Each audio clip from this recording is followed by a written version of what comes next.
Pascasarjana Universitas 11 Maret Surakarta menyelenggarakan pendidikan dan penelitian yang bermutu, pengembangan keilmuan, menghasilkan inovasi penelitian yang diterapkan ke dalam pengabdian kepada masyarakat, serta turut berkontribusi dalam mencetak kebutuhan sumber daya manusia yang unggul dan kompeten dalam multidisiplin keilmuan.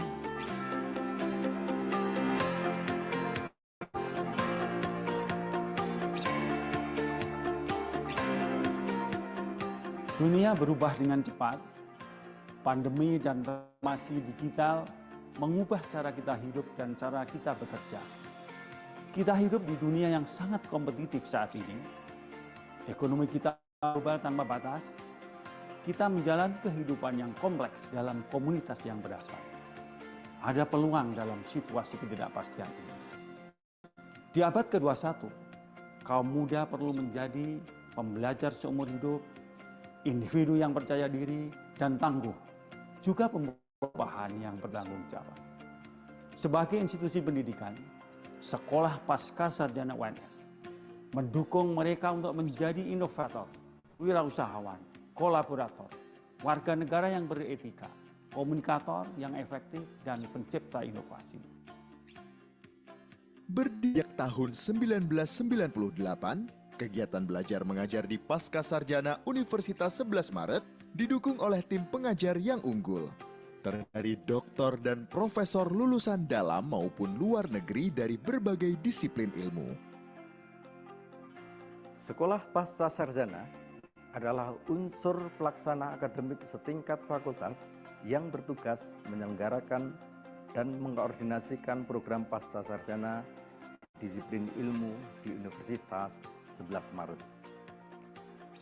Terdapat 45 program magister dan 21 program di Universitas 11 Maret. Untuk meningkatkan efektivitas dan efisiensi penyelenggaraan program magister dan doktor Universitas 11 Maret, penyelenggaraan program magister dan doktor monodisiplin ilmu dilakukan oleh fakultas yang serumpun ilmunya. Sedangkan 5 program studi magister dan 4 program studi doktor multidisiplin ilmu penyelenggaraannya dan pengelolaannya di Sekolah Pascasarjana.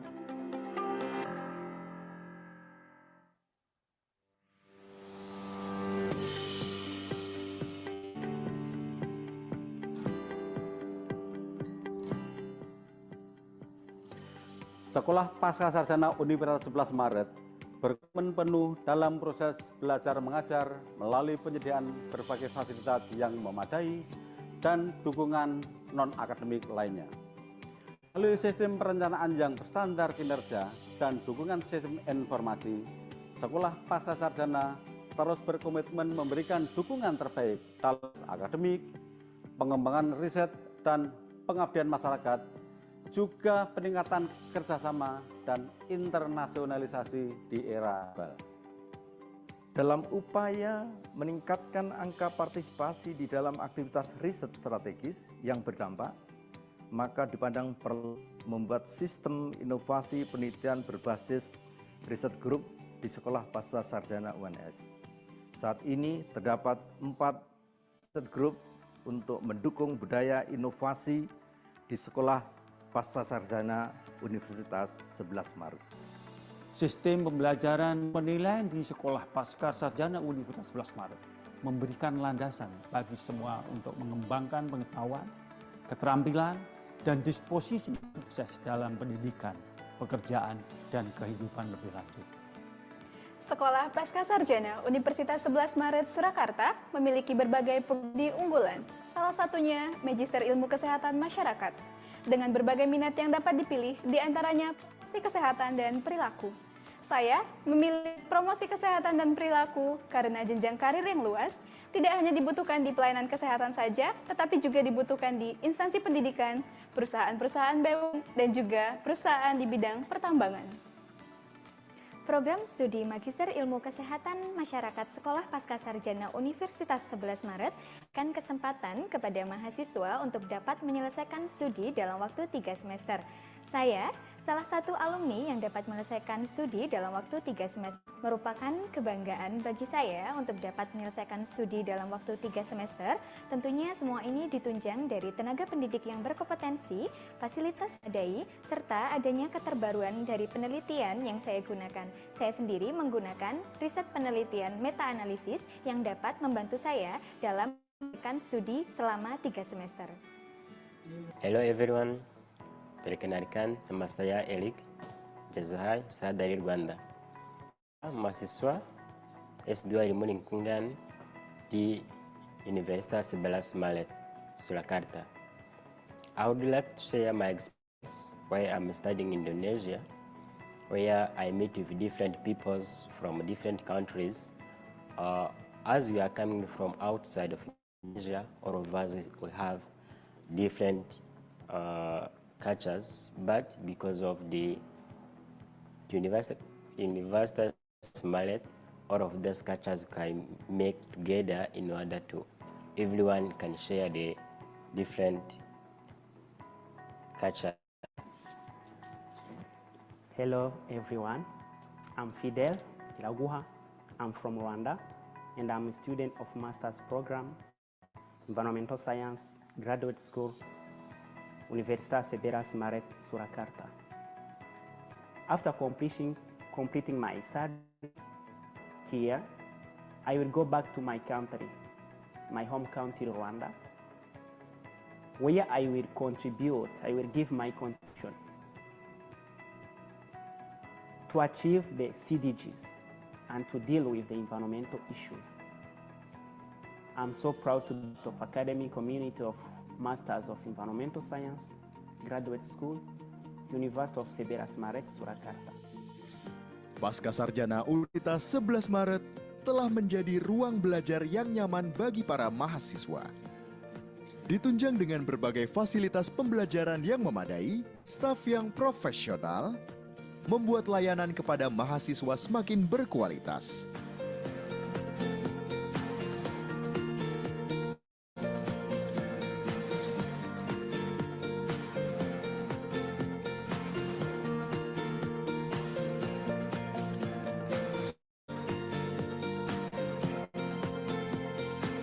Di masa depan, kita memiliki beberapa tantangan untuk membangun dunia yang lebih baik. Bersama-sama, mari kita hadapi tantangan perubahan. Sekolah Pasca Sarjana UNS.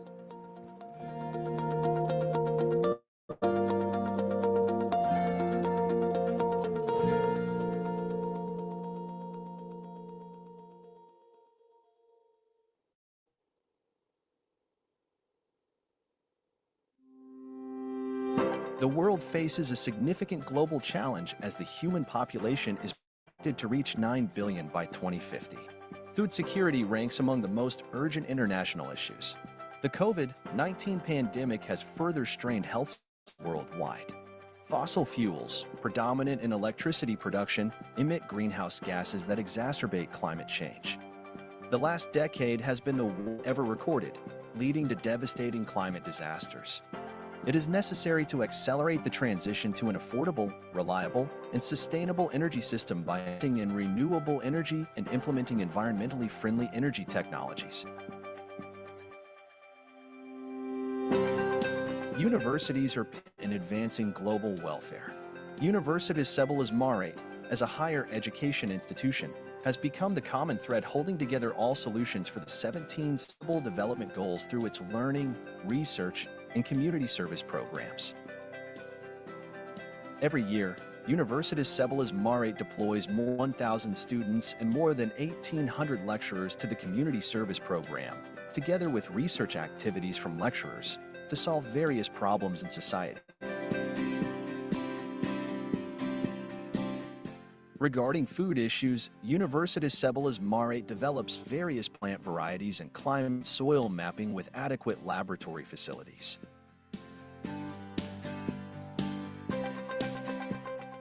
To encourage the use of renewable energy, Universitas Sebelas Maret has a Center for Excellence in Lithium Battery Science and Technology and Electric Motorbike Innovation. Universitas Sebelas Maret implements green campus governance through emission-free days, waste recycling programs, and dye-based solar panels to support sustainable environmental management. Universitas Maret has been developing startup, business incubation, and entrepreneurship programs to eradicate poverty. In education, Universitas Sebelas Maret deploys around 1,800 students every year to carry out teaching programs in schools. And finally, to contribute to the sector, Universitas Sebelas Maret has a nonprofit teaching hospital to serve the community.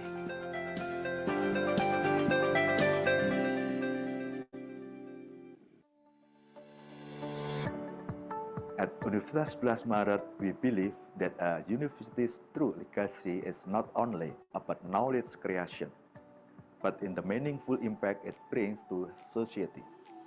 As a pillar of knowledge and innovation, Universitas Maret is committed to playing a strategic role in achieving our national goals. By providing impactful education, research, and community service, we nurture future leaders who are academically excellent and possess strong integrity, vision, and dedication to advancing Indonesia toward prosperous and sustainable future.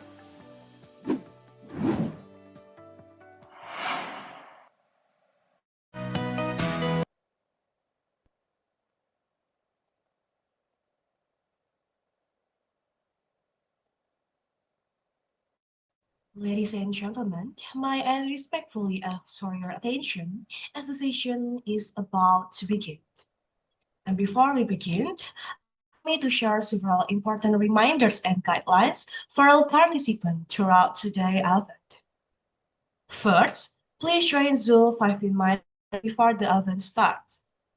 Participants are expected to turn off the sound during the conference process. Participants must the 6 ICESD virtual background.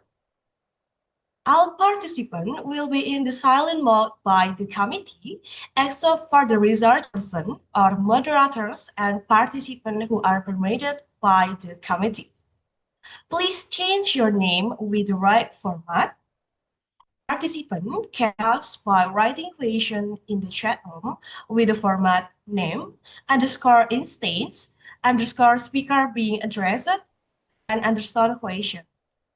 The moderator will point question to the keynote speaker because discussion time is limited. Participants register as present at the time of the event, and list link attendance will be delivered at the event. And last, the certificates will be sent to the email of participants who take part in the event. So make sure the email that is written in the present of the event is correct. Assalamualaikum warahmatullahi wabarakatuh. Shalom, Swastiastu, Namo Buddhaya. Good morning, good afternoon, or good evening, depending on where you are joining us from around the world. My utmost pleasure to warmly welcome each and every one of you to the 6th International Conference on Environmental and Sustainable Development, ICESD 2025, that proudly hosted by Environmental Department, Graduate School Universitas Sebelas Maret in collaboration with Institut Teknologi Yogyakarta, Indonesia on this beautiful Wednesday, September 2025. My name is Sylvia Nanta, and I'm honored to serve as your Master of Ceremony throughout today's academic event. Let us extend our greetings to Professor Dr. Fitria Rahmawati, Master of Science, Vice Rector for Academic and Research Universitas Sebelas Maret, the Dean of the Graduate School, Professor Dr. Rerum Naturalium Sajidan, Master of Science, the Honorable Member of the 6th ICESD 2025, Professor Dr. Prabang Septiono, Master of Science, and our keynote and invited speakers, Associate Professor Doctor of Engineering, Muhammad Aziz, the University of Tokyo, Japan, Mr. Eric Teguh Primiantoro, Bachelor of Forestry, Master of Environmental Study, Ministry of Environment, Indonesia, Dr. Al-Amin Muhammad Sultan, University Technical Malaysia Melaka, Malaysia. Profesor Dr. Muhammad Mashkuri, Master of Science, Universitas Sebelas Maret, Indonesia. And of course, all participants, researchers, academics, and practitioners who are joining us today. Before we start this event, let us play according to our respective beliefs. May God make event beneficial for all of us and ensure it runs smoothly and successfully. Let the prayer begin. Thank you. Ladies and gentlemen, now may I kindly invite everyone to sit in a proper position as we honor the national anthem of the Republic of Indonesia, Indonesia Raya.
Ladies and gentlemen, as we move to the next part of our program, allow me to share with you the outline of today's agenda. First, we will have the welcome address by the chair of the conference, and after that, we will listen to the opening remarks and ceremonial opening by Vice Rector for Academic and Research of Universitas Sebelas Maret. Next, we will move on to plenary session 1 and 2. After the plenary session, there will be a short break. And finally, we will move to the parallel session, and we will close the event with closing remarks. All right, ladies and gentlemen, please join me in welcoming the Honorable Chair of the 6th ICESD 2025, Professor Dr. Prabang Sep, Master of Science, to deliver the welcome address. Hello and good morning, Professor Prabang. Good morning. All right, Professor, this section is yours. Oke. Assalamualaikum warahmatullahi wabarakatuh. Salam sejahtera, swastiastu, namo buddhaya, salam kebajikan. Thank you for your attendance, Professor Fitria Rahmawati, Vice Rector of Academic Affairs. Ladies and gentlemen, distinguished speaker, scholars, and colleagues. On behalf of the organization, it is my great honor to welcome you all to the 6th International Conference on Environmental and Sustainable Development.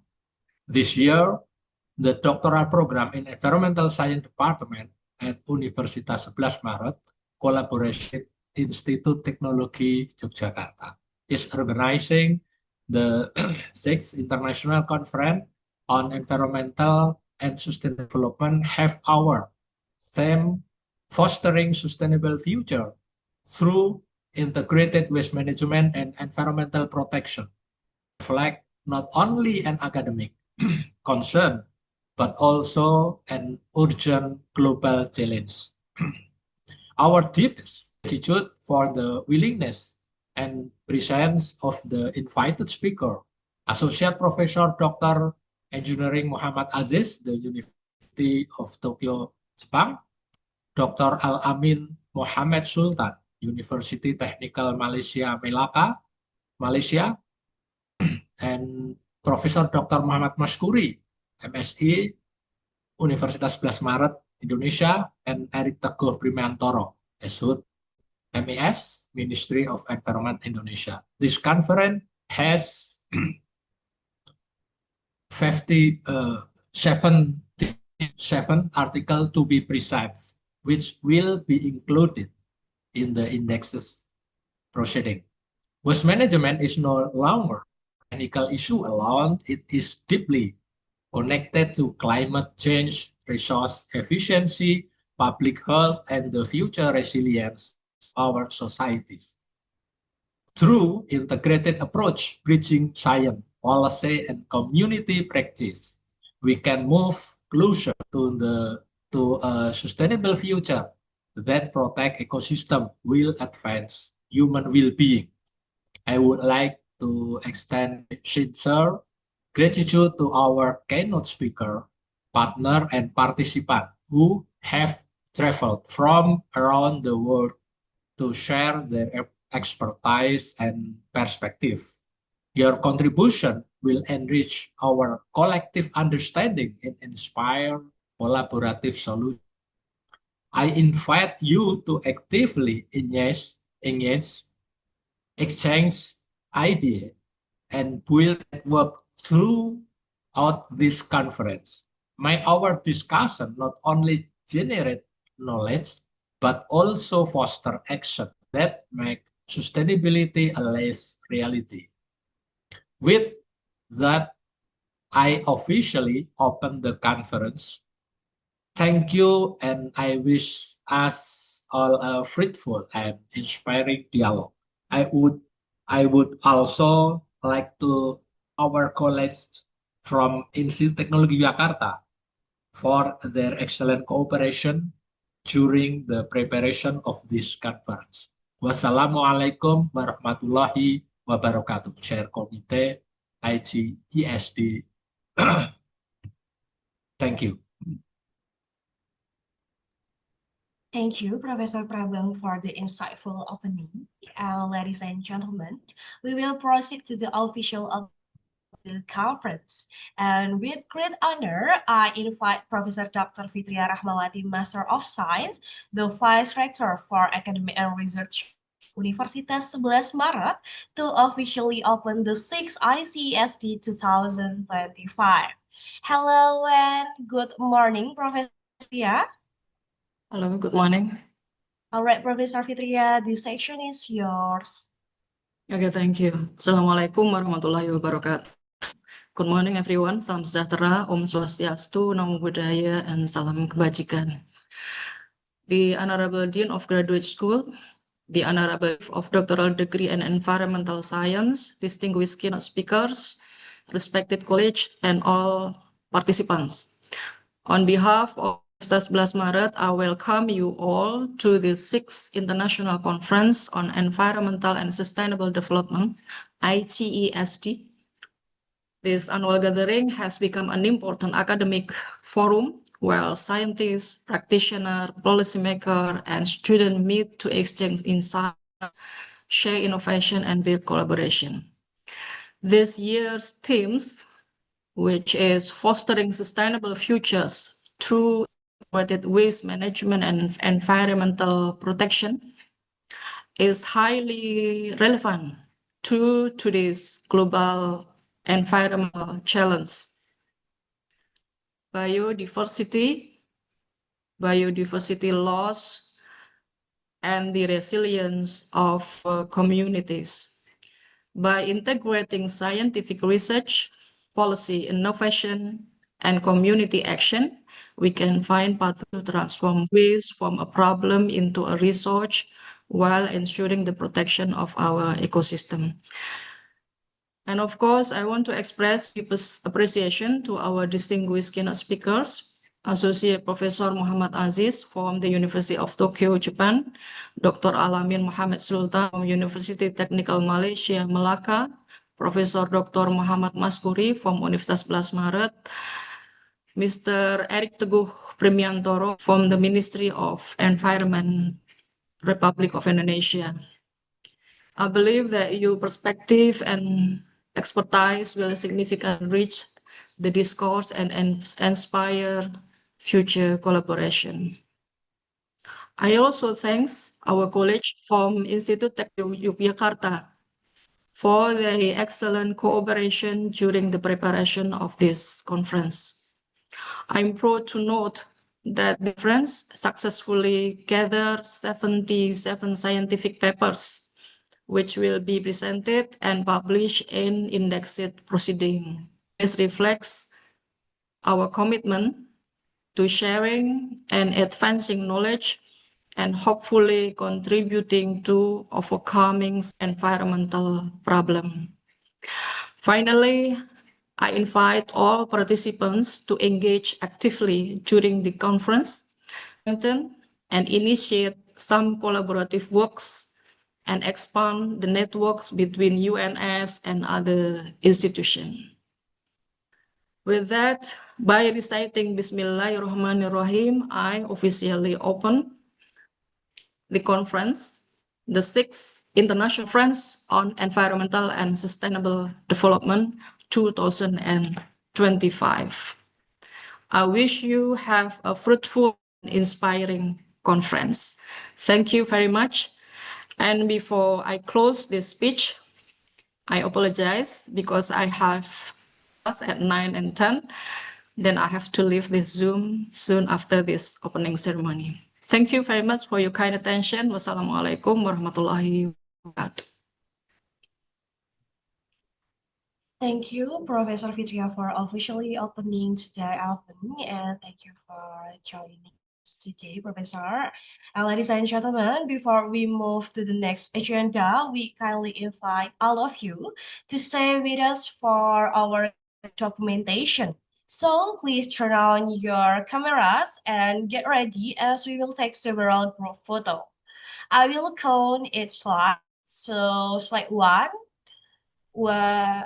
1, 2, and 3. All right. Right. Slide 2. Slide 2. 1, 2, 3. All right. Slide 3. 1, 2, 3. All right. Slide 4. 1, 2, 3. Slide 5. All right. 1, 2, 3. 6. 1, 2, 3. And slide 7. 1, 2, 3. All right. Ladies and gentlemen, we now transition into our first plenary session. In first plenary session, please allow me to introduce our speaker for this session. Ladies and gentlemen, our first speaker is Associate Professor Doctor of Engineering Muhammad Aziz from the University of Tokyo, Japan. And our second speaker is Mr. Eric Teguh Primiantoro, Bachelor of Forestry, Master of Environmental Study, Ministry of Environment, Indonesia. And ladies and gentlemen, to moderate this session, please allow me to present the CV of our moderator.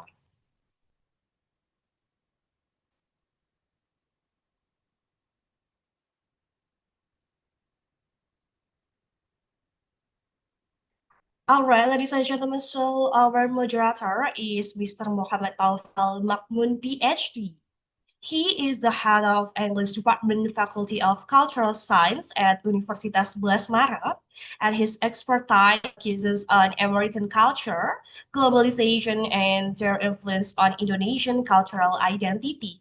He is a two-time Fulbright awardee first in 2007 to teach Indonesian at Columbia University and later for his PhD at Bowling Green State University, completed in 2024. His doctoral research explored the impact of globalization and youth-led developmentalism on the cultural practice of street vendors in Solo. He also earned a master's degree in American Study from Utrecht University, the Netherlands, in 2011 with a Dicty Scholarship. All right, and now let us formally welcome Mr. Taufik. Hello and good morning, Mr. Taufik. Hello, good morning, Mbak Sylvie. Thank you All for the right. introduction. All right, Mr. Taufik, this section is yours. Okay, thank you, Mbak Sylvie. Assalamualaikum warahmatullahi wabarakatuh. Salam sejahtera, Om Swastiastu, Namo Buddhaya, Kebajikan. Good morning. As it has been introduced, my name is Taufik Al-Ma'mun, and it is my distinct honor and pleasure to serve as the moderator for the first keynote speaker.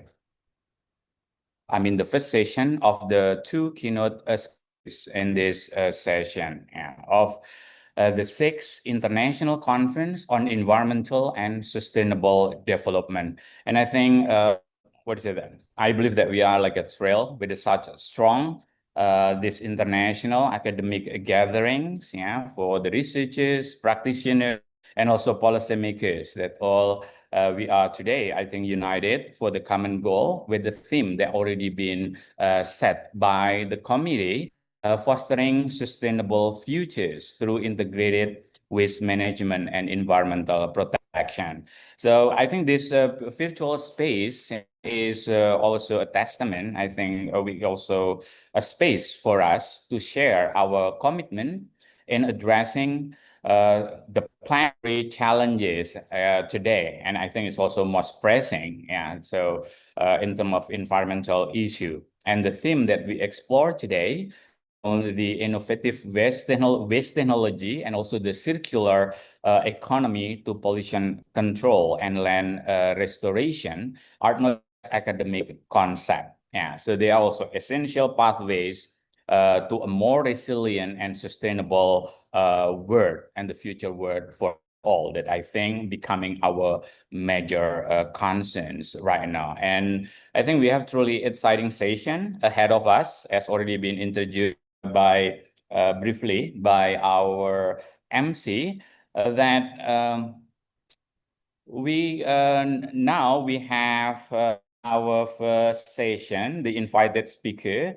The first one, we have Associate Professor Dr. Engineering Muhammad Aziz from the University of Tokyo, Japan. And before I give the floor, I would like to briefly introduce Professor Aziz. And so he is currently a lab head and associate professor at the Institute of Industrial Science and in the University of Tokyo, Japan. And he received a Bachelor of Engineering and then Master of Engineering, and also from Kyushu University, and also for the doctoral degree in Japan in 2004, 2006, and 2008. And respectively in the field of mechanical engineering. And he is right now the lab head of the Energy and Process Integration Laboratory at the University of Tokyo. He was also the president of the International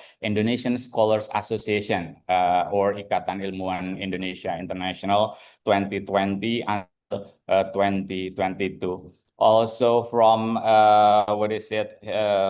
his CV that I received yesterday, his expertise is included distinguished researcher and world-leading expert in advanced energy conversion system.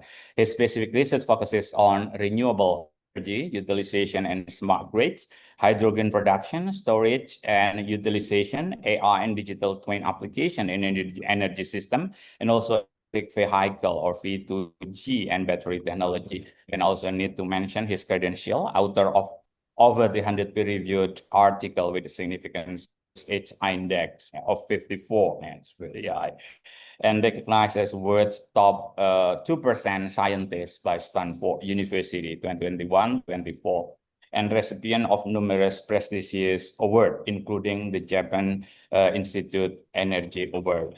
And also today, we also have a second speaker. So I would like to introduce both speakers before what did I explain the house meeting. Yeah. So our second speaker, ya, Bapak Erik Teguh Primiantoro, Sarjana Kehutanan, and also Master of Environmental Science. And I need to mention that his affiliation is from the Ministry of Environment and Forestry, Indonesia. And he is right now the Deputy Director for Environmental Impact Assessment, or EA System Development and Technical Assistant. And his expertise include a senior government official and practitioner with deep expertise in environmental policy and management, especially in the environmental impact assessment system, and also integrated water management and forestry environment planning.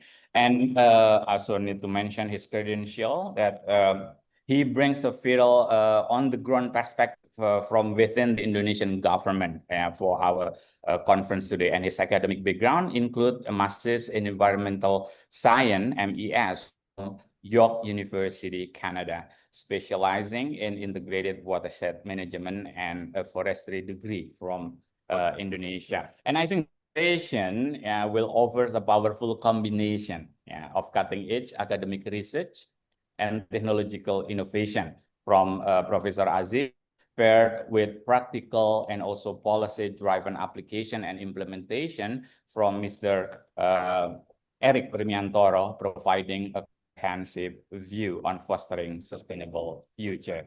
So for the housekeeping thing, I need to mention that we will have a 20-minute keynote speech from each of speakers, keynote speakers from the first session. And then I also send reminder, we begin, just a quick reminder to all participants, please keep your microphones on mute to avoid background noise. So feel free to type your question in the Q&A box throughout the presentation if you have something in mind, and we will address them during the Q&A session that will be dedicated to the second speaker. We will have 20 minutes.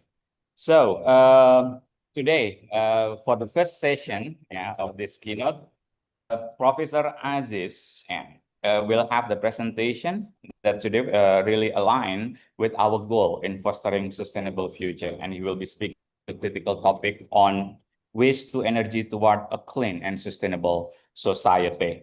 And his talk will provide a comprehensive, I guess, addressing the vital role of waste to energy within the circular economy and energy transition, and also the technical pathways to converting waste into valuable energy and practical challenges and opportunities ahead for implementation, including of Indonesia. So I think this is also something that we really Professor Aziz bring forward above the table for the Indonesian path to zero carbon by 2060.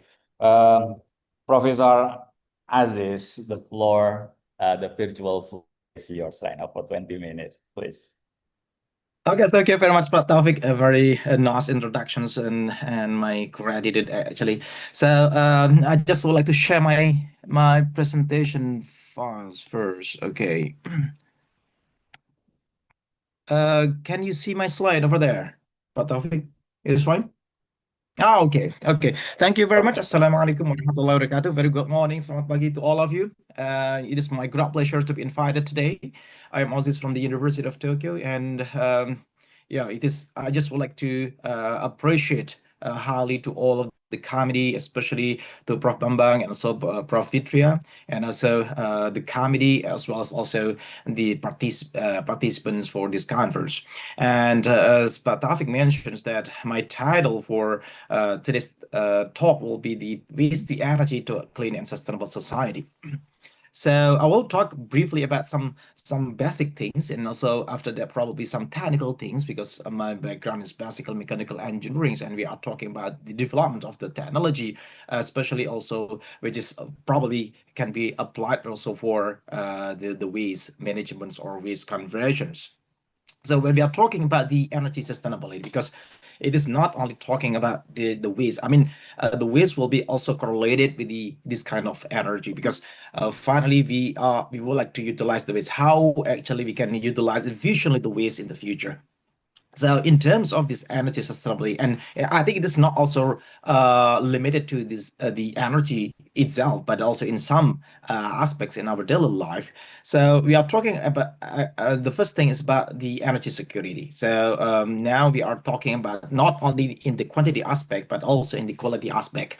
So we are talking about the energy security in terms of the how far we can improve the capacity or our capability to supply to fulfill the demands of the energy. And the second definitions of the energy security is correlated how far actually we quality of the energy. So because in the energy systems, we need any kind of balance between the supply demand and also how far we can deliver in simultaneously between the supply and also demand side. So the second one of the energy sustainability is correlated with the energy equity, and I think it is strongly correlated with the issue of the renewable energy and also about the waste itself. So we can really understand when we are talking about the renewable energy and also about the waste, it is basically thinly but widely distributed. So it means that it is really difficult for us to just build or construct a kind of large-scale renewable-based or waste-based power generation or energy conversion systems. So in this case, we need to really understand, aware from the beginnings that we need to involve all the stakeholders, including also the small-scale stakeholders, the consumers, also the producers, or etc. So in terms of the renewable energy and also the waste of years, we must understand from very beginnings that all stakeholders are prosumers, so producer and consumers at the same times. So we need to really understand about this one. And so when we are talking about the Sweden case or other Scandinavian case, why they are actually successful in building any kind of waste to energy, because they are also involving several many stakeholders in this case. So and also they have provided any kind of open market for the energy, and also the energy price in the Sweden and also Scandinavian area is basically also about 3 times or 4 times higher than in a recent case. And the third issue is correlated with the affordable sustainability. So I think I don't want to talk in detail about this one, because, but just important point over here is that it is not only talking about the CO2 emissions, but we are also involving several sectors, including also the air quality, water quality, and also when we are talking especially about the waste, means that we are also talking about the soil quality, and also the water quality. I think that's very important. And this is some issue correlated with the energy transitions, but I don't want to talk in detail about this one. But in these terms of the energy transitions, we need to consider the waste as very potential energy resources over years. So when we are talking about decarbonization, it doesn't mean that we avoid the carbon itself. We can utilize the carbon. We can utilize the carbon-based fuels, including also the waste of our years. So, but the important point is that how far we can have responsibility correlated with the emitted CO2 and or any kind of subproducts, including the NOx, SOx, or probably in case of the waste itself, dioxin or etc. So in this case, the carbonizations in the whether in the electrification sectors or any kind of like industrial transportations or etc. Finally, we need to consider this one today. And this is some concept about the energy transitions. But in these terms, in this point of views, I mean, the most important point is correlated also with the economy. So the success of the ways in some countries, basically the first thing is about the physical things. And that's very, very problematic also in a recent case, because sometimes we just import any kind of successful technologies from other countries. But the problem is that we cannot understand well the characterizations of our waste itself. So sometimes there is unmatched between the characteristics of our waste with the technology that we are adopting, and also for the economy. So for the economy, we need also to consider how far actually we can improve the economic performance of the technology that we adopt for converting the waste itself, including also the incineration, gasification, or probably something like that. Also the scheme or mechanisms for adopting this kind of policy or technology. And then we have also managing the energy transitions. But yes, as I think this is very important when we are talking about the successful integrations or adoptions of any new energy transition technology, including also waste-based energy conversions. So the business frame is very important over years. So I think we need also to understand that the waste is the responsibility for all of the stakeholders, including also the governments. So it means that the governments from very beginnings cannot only say that, oh, it is the responsibility for the private sectors now. So at the beginnings, we must really understand that this is the responsibility of all of us. So, and then also how far actually we can improve the R&D over years. As I mentioned previously, that probably in case of Indonesian, I think some technology has been developed and also adopted in Indonesian case, especially for the incinerations. But the problem is that some incinerators finally stop in especially like in Surabaya, blah, blah, and also other places. And I follow this kind of movements and also some cases. But the problem is that I think from very beginnings, we cannot understand well what is the characteristic of our own waste over years. So we must really understand, like in Japan case, the wastes between the summer and also winter are always mixed. So it means that we need to consider or to adjust the moisture content of the waste itself. So it is really different with the Indonesian case. So for the Indonesian case, because we are in tropical region or tropical area, means that the moisture contents will be really high. So when we are talking about the technology or any kind of importing technology or adopting the technology, means that at that time we need to consider what is the best scenario for our own selves. Okay, this is the circular economy, but I don't want to talk in detail about this. I just would like to talk in detail about this circular economy. This is very important for all of us in the futures.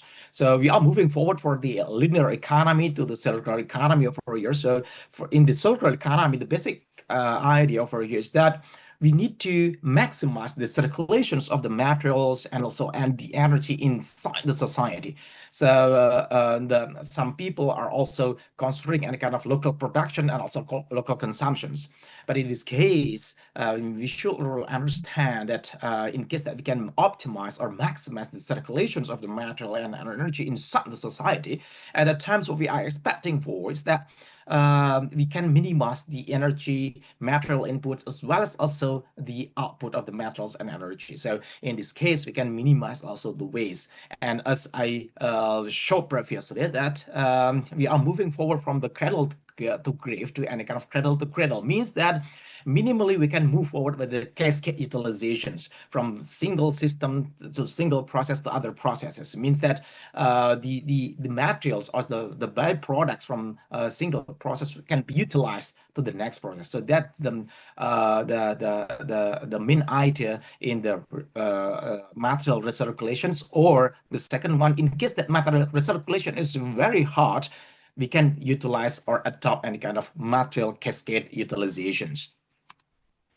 Okay, then it is the idea also about the responsibility for the production and consumption of years. So it is correlated also strongly with the circular economy and how far we can actually not prevent actually, but mitigate the problems correlated with the waste itself. And so we know that the waste generation is always increasing as population and also the economic growth increase following in the country, means at that time also there will be any kind of huge generations of the waste in the country itself. So this is just a case for the European case for the circular economy. As we could see over years that although in the European case also still there are big any emissions and also some waste to the atmosphere or to the environmental. So this is also big problems. We can imagine probably in some other areas, including especially the developing countries like Asians and probably some African countries. We believe that we are still in linear economy compared to the circular economy.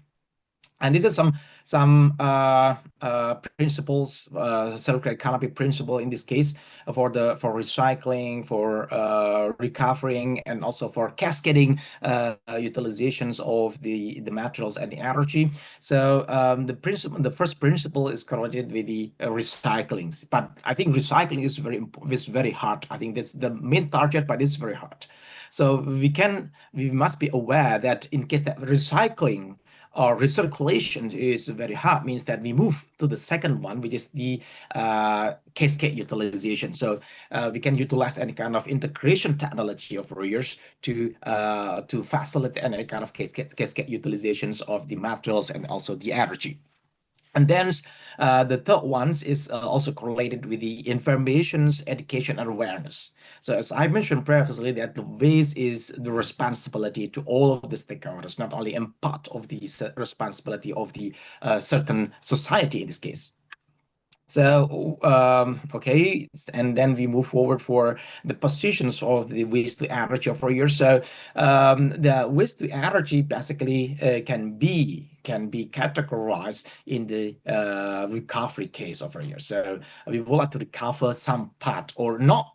I think recover all the things or recycle all the things is really impossible. It's really difficult. So we would like to probably cascade utilize or probably partly recover whether the energy or the materials from the waste itself. And this is positions for the waste to energy. We would like to connect between the circular economy as well as also the problems with the energy and climate change in our Earth over here. So, and there's in our study, especially in our laboratory, also we are developing the concept related with the biomass and also waste utilization, because biomass and waste are basically they share also some characteristics. So finally, we categorize them as one aspect or one potential resources. So basically waste or biomass itself, waste can come from any kind of like industrial, agricultural, municipal waste or etc.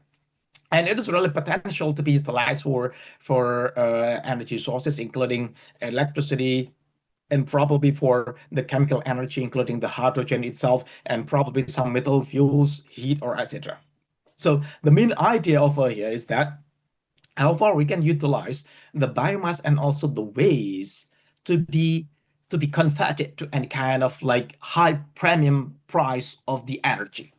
So as we could understand from Sweden case, why the Sweden they can be really successful in adopting the waste to energy, because we can really understand that the price of the electricity over there is about 3 times or 4 times compared to Indonesian electricity price. So from very beginning we can really understand because the price of the products itself or the electricity itself is very high. So I think in case that we would like to improve the economic performance of the waste to energy over years, we need actually to consider from very beginnings how far we can have or provide any kind of premium price for the product itself. So we could also consider like the oil, like the gasoline. In case that the gasoline or any kind of diesel is converted to electricity, it will be really not competitive. But why the oil, like the gasoline and diesel, is being competitive or economic is in the economy is very high, because it is utilized as the premium fuels. So people pay actually for the high premium price for the energy in case that they would like to use the diesel and oil for their purposes, for the vehicles, for power generation, or etc. For power generations, the price of the electricity generated from the diesel is about 3 times, 4 4 times of the electricity generated from the coal. It is very important to convert the waste to any kind of premium energy sources, is especially like the hydrogens, probably, and also other things, including also the metal fuels, probably the heat, and also the electricity as the last options. And this is some waste energy roadmap that we have developed together in our I4, actually, so Indonesian Scholar Associations. So we could see over years that probably we are expecting that in 2030 we can establish any kind of like technology that is really match with our conditions. So we are not only adopting or importing the successful technologies from other countries now, but it's very important we really understand what is the characteristics of the waste itself that we have, including also the physical, chemical characteristics of asset. Then we can develop the technology and also the schemes after that, and also correlate it with probably some emissions, whether the methanes, whether the SOx, dioxin, NOx, and also other things. Okay, why waste to energy? I think all of us really understand about these ones. The waste is very potential also for the energy sources, blah blah, something like that. So I don't want to talk in details. So for the directly to hydrogens with any CO2 separations. Okay, then we are also working hard for converting the biomass and also the waste to hydrogens. Why the hydrogen? What we are expecting is that we can have any kind of premium price or premium energy products in this case. So we can increase the economic performance of the biomass and also the waste itself. So we are expecting that by 2030, we can have any kind of scenario or established technology for converting the waste to the energy, especially to the hydrogen itself. And finally, the hydrogen can be sold with any kind of like premium price. So now the price of the hydrogen is about 1.5, 1.7 US dollar per kilograms. But when we are expecting that the hydrogen is produced from renewable or waste, it can be about 3 US dollar to 4 US dollar per kilogram. So it means that about double or almost triples of the current price of the hydrogen itself. And I think that's also very important in case that we can tandem together also with the carbon tax or any kind of CO2 penalty that we need to be paid by any kind of fossil-based hydrogen or electricity generations. And then we are moving forward for utilizing the hydrogens in case that finally in the future probably we can realize any kind of like hydrogen economy. Finally, what we are expecting is that the waste itself can be much more competitive as the energy source in the future. Why hydrogens? Hydrogens, yeah, we know that hydrogen is very potential in this case. The gravimetric energy density for the hydrogen is very high. For the chemical energy, I think this is the highest one, 120 megajoule per kilograms. I think and there's no chemical energy that is higher than hydrogens, except the nuclear based. But for the chemical energy, hydrogen is the highest one, 120 megajoule per kilograms. But the problem with the hydrogen is that volumetric energy density is very low, only 2 watt-hour per liter, because the hydrogen is the lightest materials we have on Earth. And the problem with the hydrogen is that not only the volumetric energy density, but also now the production cost for the hydrogen is still quite high. So it's ranging from 2.5 to 6 US dollar per kilograms in case that it is produced from the renewable energy, especially like for biomass and also geothermal and also especially from the waste. So the problem is that, however, actually we can also tandem together with the carbon mechanism or asset. Okay, I think I don't have much time left for my talk today. So why hydrogen? Hydrogen, I think, is also very potential as the secondary energy resources. So I don't include the hydrogen utilization for any small-scale passenger cars in this case, because I believe that for small-scale passenger cars, that usual battery electric vehicles will be the winner. because the price is really very economy, and also the discharging behavior is also controllable, and being faster, and the lifetime of the battery also has been improved well.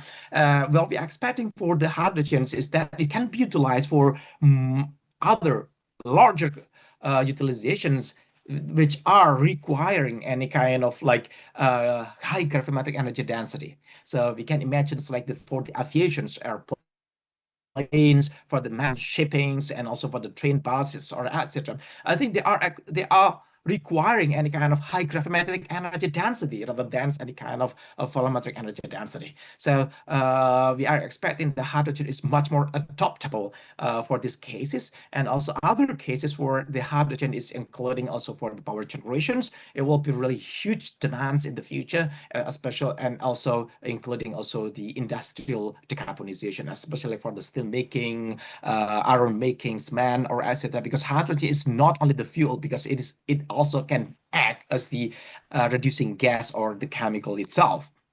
So this is some possible roadmap for the hydrogen adoption in Indonesian case. So now probably we are still moving forward. We have also some research correlated with the ammonia co-firing, so hydrogen utilizations in the existing coal-fired power plants. So we would like to decarbonize our coal-fired power plants, utilizing not only with the biomass, but also utilizing any kind of hydrogen-based fuels, which is the ammonia over here. Why ammonia? Because the combustion characteristic of the ammonia is pretty close to the coal itself. So we don't use the hydrogen directly, because the hydrogen, in case that if you use the hydrogen, the combustion characteristics is really different.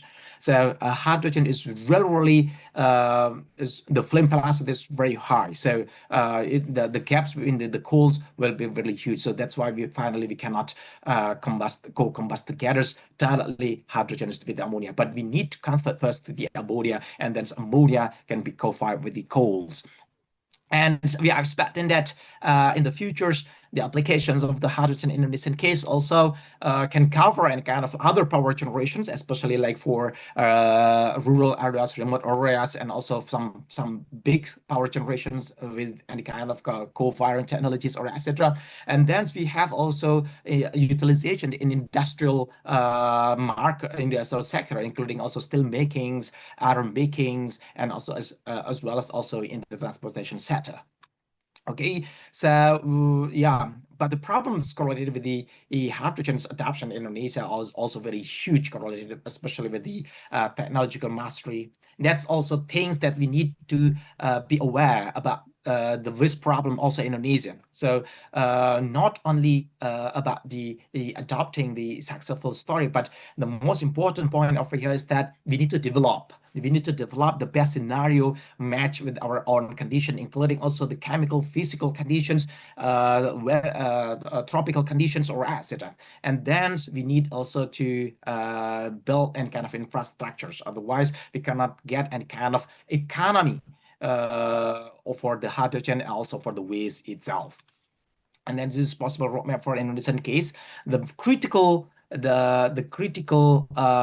period is in infrastructures developments. That's also including also the waste itself. In case that we cannot have any kind of mass infrastructures, we cannot have any kind of good economic performance from both waste and also the hydrogens. And some potential source for the hydrogen we have tried to calculate the potential sources for the hydrogen's ammonia production in Indonesia, also including the biomass and waste, and it is pretty huge. But the problem is that it is not only about the technological sectors, but also how far we can collect, we can we can involve all the stakeholders to be participating in this kind of technology. Okay, this is also some initial possible scenarios in Indonesian case, like for the utilizations. We are not only adopting new technology, but actually we are also pretty ready with our own technology, or with our infrastructures. We can utilize hydrogen also for co-combustion with our coal-fired power plants. We have also the diesel engines for power generation in some remote areas, and so that's why we can also blend the hydrogen over here. So blending hydrogen in the existing diesel power generators also a good thing, because we can improve the the combustion performance of the diesel engine itself, as well as also probably we can adopt further for any kind of dedicated power generators based on the hydrogen, or probably we can replace the currently running natural gas-based power generator utilizing any kind of ammonia or hydrogen-based power generators. So these are some scenarios, also some technological routes, but I don't want to talk in detail about this one. These including the thermochemicals and also some other biologicals and also yeah. We have also some challenges for each technologies, but I think I have limited time, so so I don't want to talk in detail about this kind of challenges. But in case that there's any questions or discussion, probably we can discuss further later. Okay, it is my last slide actually. So what we need actually not only for the waste but also for the energy issues in Indonesia when we are targeting 2060 to realize any kind of zero carbons or carbon neutrality. Although the answer is impossible. Yeah, it is impossible to reach the carbon neutrality by 2060. Japan said 2050. That's also impossible. The most important point over here is not whether it is reachable, achievable or not. The most important point is that how far we can translate this kind of target to any kind of measurable and also achievable and also doable timeline to a milestone. So I think that's very important. Like we need to have any kind of like 5 years, 10 years milestones, and that needs to be established by the society, not only with the governments, but also actually probably the academia, the researchers, the society itself also has the responsibility to break down to any kind of doable and also achievable milestones. Okay, we have also some scenarios that's very important, including also the ways actually, because we need to understand not only adopting the technology. And when we are talking about the renewable energy, also sometimes Indonesia just adopt the successful story from other countries. That's really not wise, you know. So we must really understand the conditions of our country, especially for the tropical country, like for the solar energy, blah blah, something like that. Because we need to kind of understand that the Indonesia is tropical country, means that the moisture contents in the atmosphere is all very high, which is preventing the direct radiations of the solar energy itself. So means that although we can have very long day times, but the problem is that the intensity of the direct solar hitting the solar panels is very low. So so I think it's very hard also to get very high efficiency for the power generation. Same also with the waste in this case. So for the waste itself, we must really understand the condition, the characteristics, and then the technology that we need to adopt in the future. Okay, thank you very much, Pak Taufik. I'm very sorry in case that I talk more than 20 minutes. Thank you very much for all of your attentions. In case that we have any discussions, I would like to welcome later. Wassalamualaikum warahmatullahi wabarakatuh. Waalaikumsalam. You're good, Professor. Thank you again, for the insightful and technological forward-looking presentation. Yeah, so yeah, I think it's a challenge. Yeah, like the initial scenario's already been there, but whether it's going to be achievable, whether it's going to be optimistic or ambitious, also depend on how we make a plan, like our transition toward the carbon neutral by 2060. Is that possible for Indonesia? But our academic discussion today also shed the light on and also send an alarm, like a warning, that if we don't start like any road mapping, yeah, it might be not much time left if we care about our global awareness on sustainable energy. Thank you for highlighting the issue of waste to energy toward clean and sustainable society, and also for my field in social science, Prof. Aziz, I could be also jumping on the train, like your warning that it is not only about technology transfer only, but also this is like a need the interdisciplinary of environmental, economic, and also social. And I warning of understanding the context that transfer technology is not only bringing the technology or lesson learned successful from other country, while we couldn't recognize the context. So it is like a opportunities, room for the research for those environmental scientists join our session today. But I think this is like a big opportunity for the research, and we might contribute to the practical challenges and a plan ahead that could help the Indonesian government in the goal. So I think our conversation now will move to the technological solution and the policy of the governance and what is it, like international cooperation required that, you know, like implementing this kind of awareness in a global scale, because if only Indonesia, it might not not the only thing, but also how globally, because we're living on the same space. And now it's also my great pleasure to introduce I already introduced our second speaker. I mean to shift to the second keynote. Yeah, so we have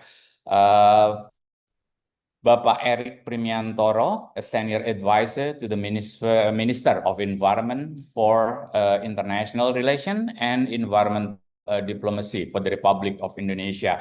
And today he brings a critical perspective from the front lines of policy making and international environmental negotiation. And his presentation will address one of the most pressing and complex environmental challenges of our time. So he will focus on the global plastic treaty, governance, technology, and social capital action. He will provide a comprehensive overview in the ongoing negotiation for the international legally binding instrument to end plastic pollution. And I think it's our global problem today, how this global treaty integrates with Indonesia's national vision and development goals, and crucial balance between global coordination and national flexibility, how financial mechanism could be achieved, and also collective action and partnership. And I just got a message from the committee that Pak Erick right now is like in the meeting with the minister, and he prepared the video, and he would like to do in person if time permitted, and the meeting is already over. So I might need to ask the committee. So will it be the video presentation?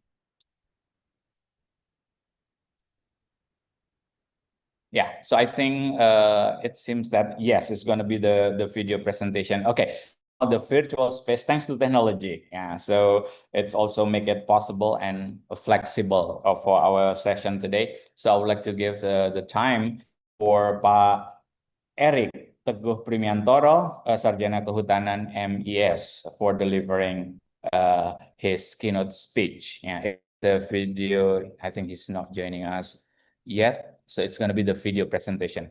Okay, the committee. Assalamualaikum warahmatullahi wabarakatuh. Morning, honorable speaker, scientist, practitioner, distinguished participant, ladies and gentlemen. I wish to take the opportunity to praise and thank Allah Subhanahu wa Ta'ala for His blessing, compassion, and for sustaining our spirit, strength, and health that we can attend the 6th International Conference on Environmental and Sustainable Development 2025, conducted by the Doctoral Program in Environmental Science, Universitas Sebelas Maret, with the theme of fostering sustainable future through integrated waste management and environmental protection. It is both an honor and responsibility to address this distinguished conference on matter that define time the urgent need to end the plastic pollution across its full life cycle. Distinguished speaker, participants, ladies and gentlemen, the urgency of action regarding the plastic pollution, that the plastic pollution has become defining feature of the triple crisis: climate change, biodiversity loss, and environmental pollution, including, of course, the plastic pollution.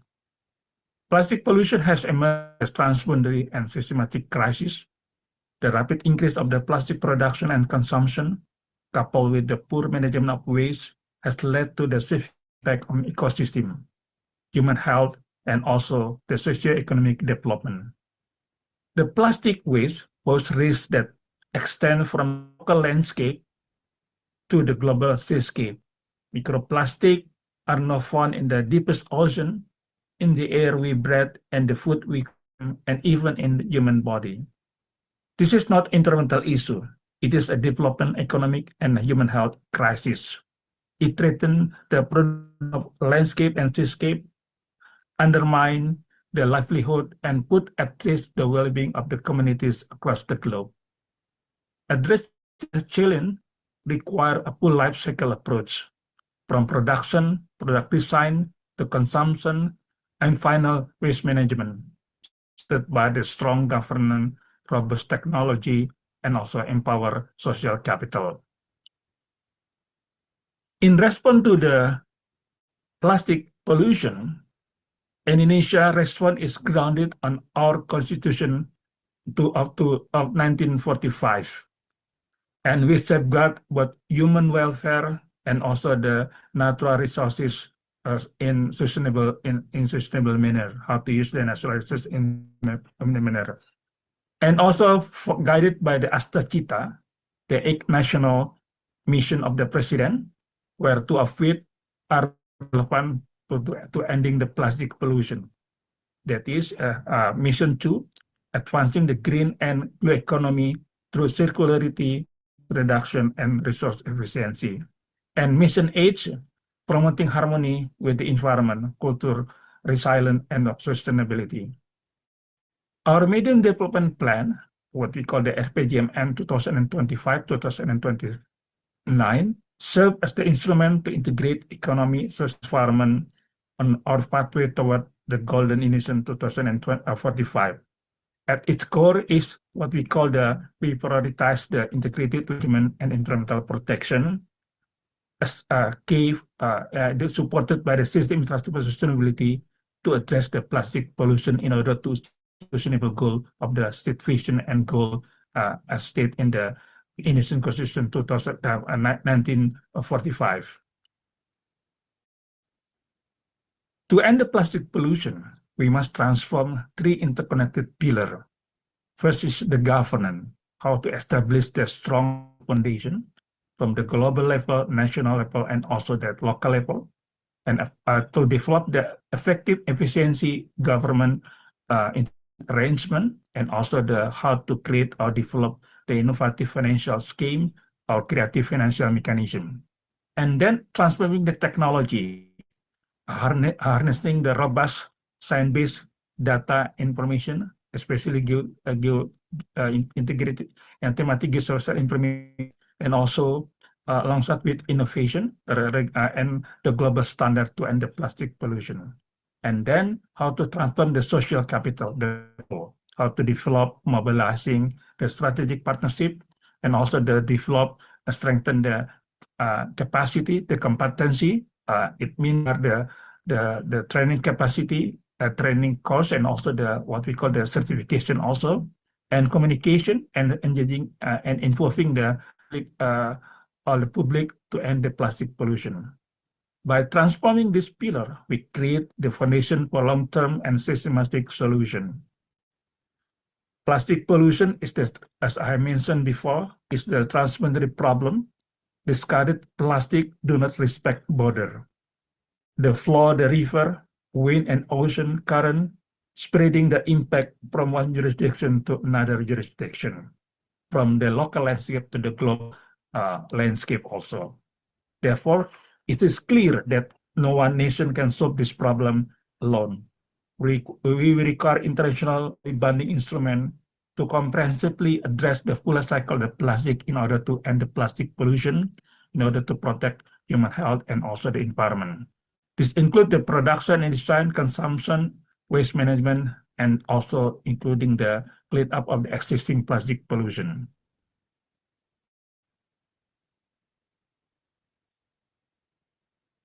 And as you can see on the slide, the UN Environmental Assembly Resolution, the NIA Resolution 514, adopted in 2022, provide the mandate for negotiating such instrument in order to end the plastic pollution.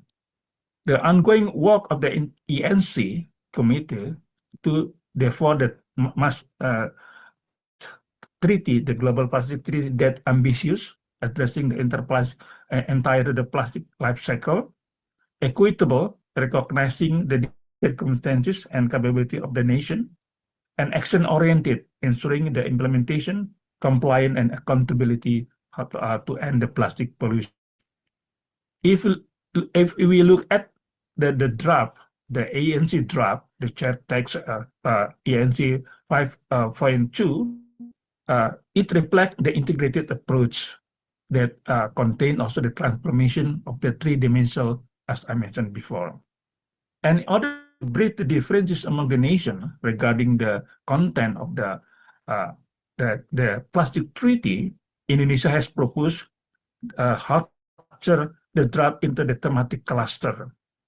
And in the cluster, we can facilitate the thematic cluster facilitate the understanding, streamlining the negotiation, and accelerated the consensus building among the nation to conclude the global plastic treaty. As you can see on the slide, the thematic cluster consists at least the 6 clusters. The first one is the plastic pollution, source and impacts in the state. It contains the Article 1 objective, how to end pollution in order to protect the human health and environment also, and also address the Article 9 existing plastic that already exists in our environmental media, and also addressing also the Article 7 regarding what we call the release of the plastic, and of course address also the Article 9 regarding the environmental impact of the plastic pollution to the health issue, something like that. This is the first cluster. The second cluster is consists of the control instrument and means. First, we try from the sustainable production and consumption. We can find in Article 6, and then in the consumption production more operational, there is also the provision regarding the plastic product, Article 3, and exemption, Article 4, and the product design, and also the waste management, plastic waste management. This is the cluster of the control instrument and measure also. In order to all the control instrument and measure can be implemented well, we have to develop the national plan. And this is the third cluster regarding the national planning mean of implementation. The national plan should be conducted, should be promulgated and implemented, and should be supported by mean of implementation, including the financial mechanism, of course, capacity building and technical assistance, financial mechanism in 11, and also capacity building and technical assistance and technology transfer, and also international cooperation in Article 12, and also public information and awareness in education and research in Article 19, and information action in Article 17. And all this is conducted in just transition. We can find in Article 10 also. And the fourth cluster is monitoring, evaluation, compliance, that consists Article 13, implementation and compliance, effectiveness evaluation, Article 19, and reporting, Article 15 also. And the fifth cluster is the what we call global governance within the UN system. And the umbrella, this the provision for this treaty is what we call the preamble, principle, approach, and definition. This has become the umbrella. The sixth cluster became umbrella for all the issue. Indonesia stressed the importance of flexibility for a stabilizing state and development country while upholding robust global coordination to eliminate the plastic pollution. The next slide will give in more detailed explanation, but because since we have the limited time, I don't want to explain the detailed explanation for each of the article. Maybe you can learn later from this my presentation also. And then this is some example of release and leakage, how the link between the measure and aspect also you can learn later maybe, and also the existing plastic pollution. In this context, we have to identify, locate the especially the location of the plastic pollution, and then after that we have to conduct the cleanup activities, including the remediation and also restoration activities based on the sustainable manner or sustainable science and technology. And this is the relation of plastic and health impact also. And in order to address the plastic pollution, the resolution also sustainable production and consumption of the plastic product. This is become the consensus issue. There's some issue about the global target that not agreed totally in many countries. The global target how to reduce the plastic production. And also, this is the initial position of sustainable consumption and production, Article 6, yeah, you can learn later. And this is also the plastic product itself, addressing the problematic plastic. The plastic contain the harmful plastic to the environment and also ecosystem, and also the plastic contain the hazardous chemical that must be passed out, and also might be to some region also. And this is the position of Indonesian position regarding the plastic product, including chemical in plastic product, and to conduct the pass off based on the Indonesian perspective. You can learn maybe later also. And apart from the important issue regarding the sustainable consumption practice, is the plastic product design. This is how the design since the beginning. We have to design the plastic product based on the sustainable also. You can learn later maybe. And this is the core activities. Yeah, one of the core activities is how to conduct the plastic waste management, including some activities in line with the Indonesian policy also, as mentioned in the many law and regulation in Indonesia also. And this is the scheme or how to address the plastic the solid waste management, including plastic waste in Indonesia, by establishing the many solid waste management infrastructure. In this, you can learn later maybe. And then commit without resource remain aspiration. So transition toward the world-free of plastic production require a predictable and sustainable financial mechanism. Indonesia strongly support the establishment of what we call the new dedicated material funding model on proven mechanisms such as the or multilateral fund for the Montreal Protocol. The fund must provide grant, concessional loan, and technical assistance with specific focus on the country, including least developed country, small island developed country, and archipelago nation like Indonesia. In parallel, we must engage the private sector through the public partnership, mobilizing the what we call the public partnership, innovative financial tools such as environmental tax, blended, and also ensure all resources are aligned with the treaty objective.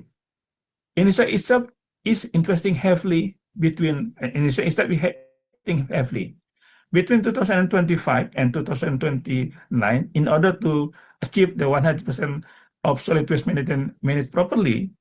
And we will transform at least the 343 open dumping sites into the sanitary landfill, build waste-to-energy plant in at least the plant in the 33 major cities, expand biodigester integrated processing facilities across more than 500 district facility, and mobilize the investment need and mobilize investment need of approximately around 20 billion US dollar. We invite international partners to join us to this transformation. Ending plastic is not a matter of the environmental necessity. It is a moral obligation. It is about safeguarding the right of the healthy environment and enshrine our constitution and echo the aspiration of the people worldwide. If we succeed, we will secure cleaner ocean, healthy community, stronger economies, and resilient ecosystem. If we fail, we condemn the future generation to live with the consequence of our inaction. Let us act with unity and determination. Let us build a treaty that is ambitious yet fair, comprehensive yet flexible, and above effective in delivering results on the ground. By transforming governance, technology, and social capital, and by committing the necessary financial resources, we can turn the tide on the plastic pollution and place our world on the path towards sustainability. Together, we can must deliver future where plastic no longer pollute the planet, but we are prosperity, equity, and harmony with the nature prevail. With that, I would like to conclude my keynote speech. My God bless our joint effort to manage waste management and protect environment in integrated way and sustainable manner. Wassalamualaikum warahmatullahi wabarakatuh.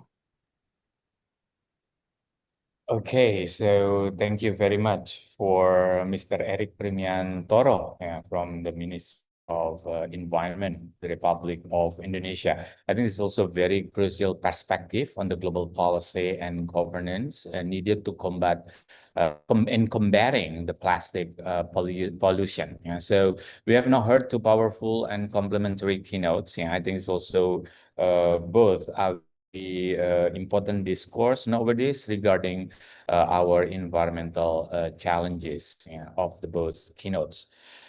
So from Professor Aziz already shared how technological innovation and pathways from waste to energy and green hydrogen and what can drive us toward the circular economy. And from Mr. Primiantoro, we understand that the policy framework, international treaty, financial mechanism required to implement this solution effectively and justify on a global scale.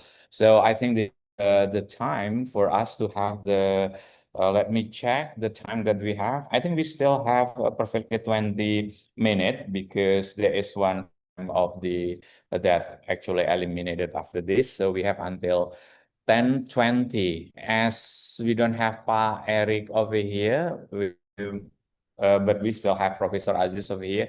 So virtual floors, if you have question, you can use what's it, the feature of raising hand, or just type your question in the Q&A box at the bottom of our Zoom window. So you can check over there. Because due to limited time, please, if you have question, you can just your question there, or just give me a signal by raising or waving your hand on the feature over there.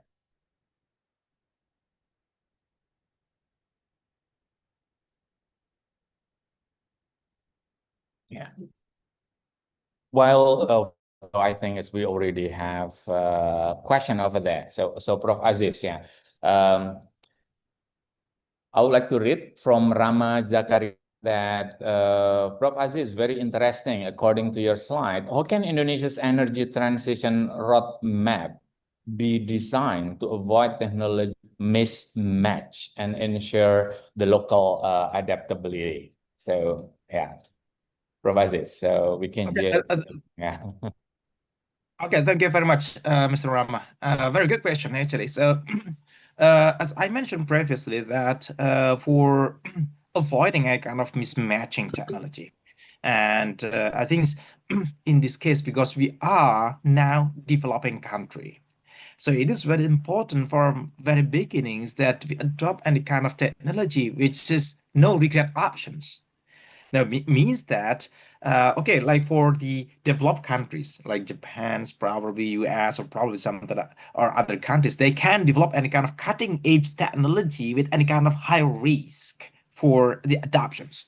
But for Indonesian case, we must actually, from very beginnings, we must map actually whether what kind of technology which is included as the no regret options. No regret options over here means that the technology that is should be adopted from very beginnings, which is probably which has low risk for the adoptions.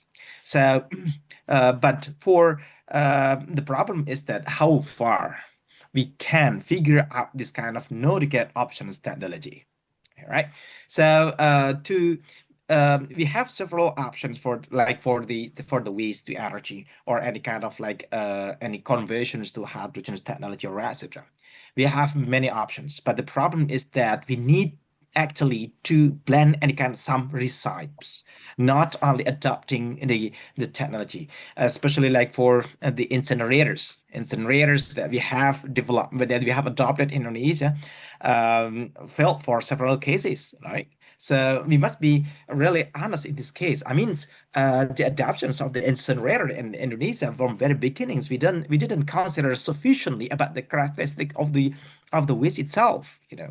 So for example, like for the moisture contents, the chemical properties of the waste sometimes was not studied well in this case. So the incinerator design for the Japanese case at the times is basically the waste that can be adjusted, including is this moisture content. So for example, for your informations, like in Japan, the waste during summer and also winter is basically mixed. You can imagine it's like in winter, because it is basically dry, means that the moisture content of the waste in general is pretty low. So some waste in the winter basically is also safe to be mixed during the summer, because summer is basically quite humid, like Indonesian case. So it means that the during the summer, some stored waste from the winter is utilized to adjust the moisture contents. So for Indonesian case, we don't have this kind of issue, or otherwise we need to mix with other waste. So to adjust this kind of properties is very important. So the strategy for that is also very important from very beginnings. So I think the technology is quite ready, but the problem is that the strategy sometimes we need to consider deeply about it. So not only about the waste, also including also the renewable energy or etc. You can imagine it's like I'm not criticizing the governments, but you can imagine some in last year, and not in last year, it's last 2 years or 2 years, we can see that the roadmap for the renewable energy in Indonesia, like 2040, we will have about 400 gigawatt capacity of the solar energy. The problem is that who will balance this kind of renewable energy? It means that solar energy is very, very fluctuating. So now the current capacity of our power generation is on about 60 gigawatt or something like that. Means that in case that we have about more than 100 gigawatt of renewable energy, which is basically fluctuating, who will balance our electricity at all? Otherwise, we can have any kind of big blackout in our country due to any kind of frequency imbalances or voltage imbalances at all. So we need actually to figure out from beginnings, not only talking about is this fantastic technology now, but at the beginnings we must understand our own conditions. So we have several options for this case. And this is also tropical country, means that the wind speed and also distributions in Indonesia is not uniform, and also this wind speed is not so high compared to any kind of subtropical area, right? So we need to consider whether it is really wise to install huge or large scales wind energy or PV, something like that. So I don't oppose this kind of applications. In case that we can find any kind of like suitable place or appropriate place which has very high potential for solar or wind energy, then it's really nice. But we need to map wisely about this case. So not only grabbing all the things, 400 gigawatts, 500 gigawatt of their solar energy and wind energy in total. So who will be responsible for that at all? So I think that's very, very important. So on the other hand, we have also some potential energy, but actually for creating any kind of economy in the energy and also as well as also in the waste sector, I think we need also to consider the massive inclusion of the stakeholders. So the productions and also for the technology adoptions of the others sometimes also influence strongly to the economic performance of the energy conversions and also waste conversion in this case. Thank you very much. Yeah, thank you, Prof. Aziz. Yeah, I think it's very insightful. I mean, to highlight this. I mean, that government also have a program, but what like the context, Indonesian context, what we need to also focus on. I think we still have like other question over here. So I would like only read the question. So, Prof. Aziz. May I ask your view on how the implementation of solar energy could replace diesel-generated power in remote villages of Indonesia? So I think it's like try to on the context of your other example, Prof. Aziz. Yeah. So Okay, thank you very much. That's also quite a challenging question. So I think this is from Mr. Wimpy, right? So yes, it is possible. It is also feasible. But the most important things that we need to understand is that how actually we can balance it. So in the remote island or islanded islands, islanded area means that the energy generation or the base load capacity is very low, it's very small. And in case where we just adopt the solar PV or solar energy in this case means that there will be any kind of huge imbalances. So we can actually balance. We can also control between the solar energy and also the existing diesels. Also tandem together or integrated together with the battery, with any kind of chemical energy or etc. That's also possible. But the problems, the technology is quite ready because it is the problem with the hardware and the software or control technology over years. But the problem is that what's really being challenging in this case is that not the technological readiness, but the problem is the social acceptability. So means that how far the local residents they are also aware about the responsibility of that. So the educations about the maintenance, the educations about the the infrastructures is also their responsibility. They also own the responsibility over there. So some projects also I think have been conducted in some islands, some small islands, some remote areas in Indonesia. But the sustainability is always being the big problems over there. Because what you can imagine, like for the remote islands, and probably the people over there, the local residents, they don't have much awareness. They don't have about the sufficient education for that. And finally, in case that there's any problems, technical problems, social problems, no one is responsible for that. So and also other things is correlated with the supply or support for that. In case that the battery is out, in case that the battery there is any kind of like fault in the system, something like that, who will be responsible for that? So it means that not only givings, but actually from very beginning is about the soft things, about the responsibility, about the educations, about the acceptance and so readiness of the people to adopt the technology. I think that's very much more important in the rural areas. Thank you very much, Wimpy. okay, Prof. Aziz, yeah, I think you also highlight the balancing. Yeah, it's visible, possible, but let's take a look at the factors. Prof.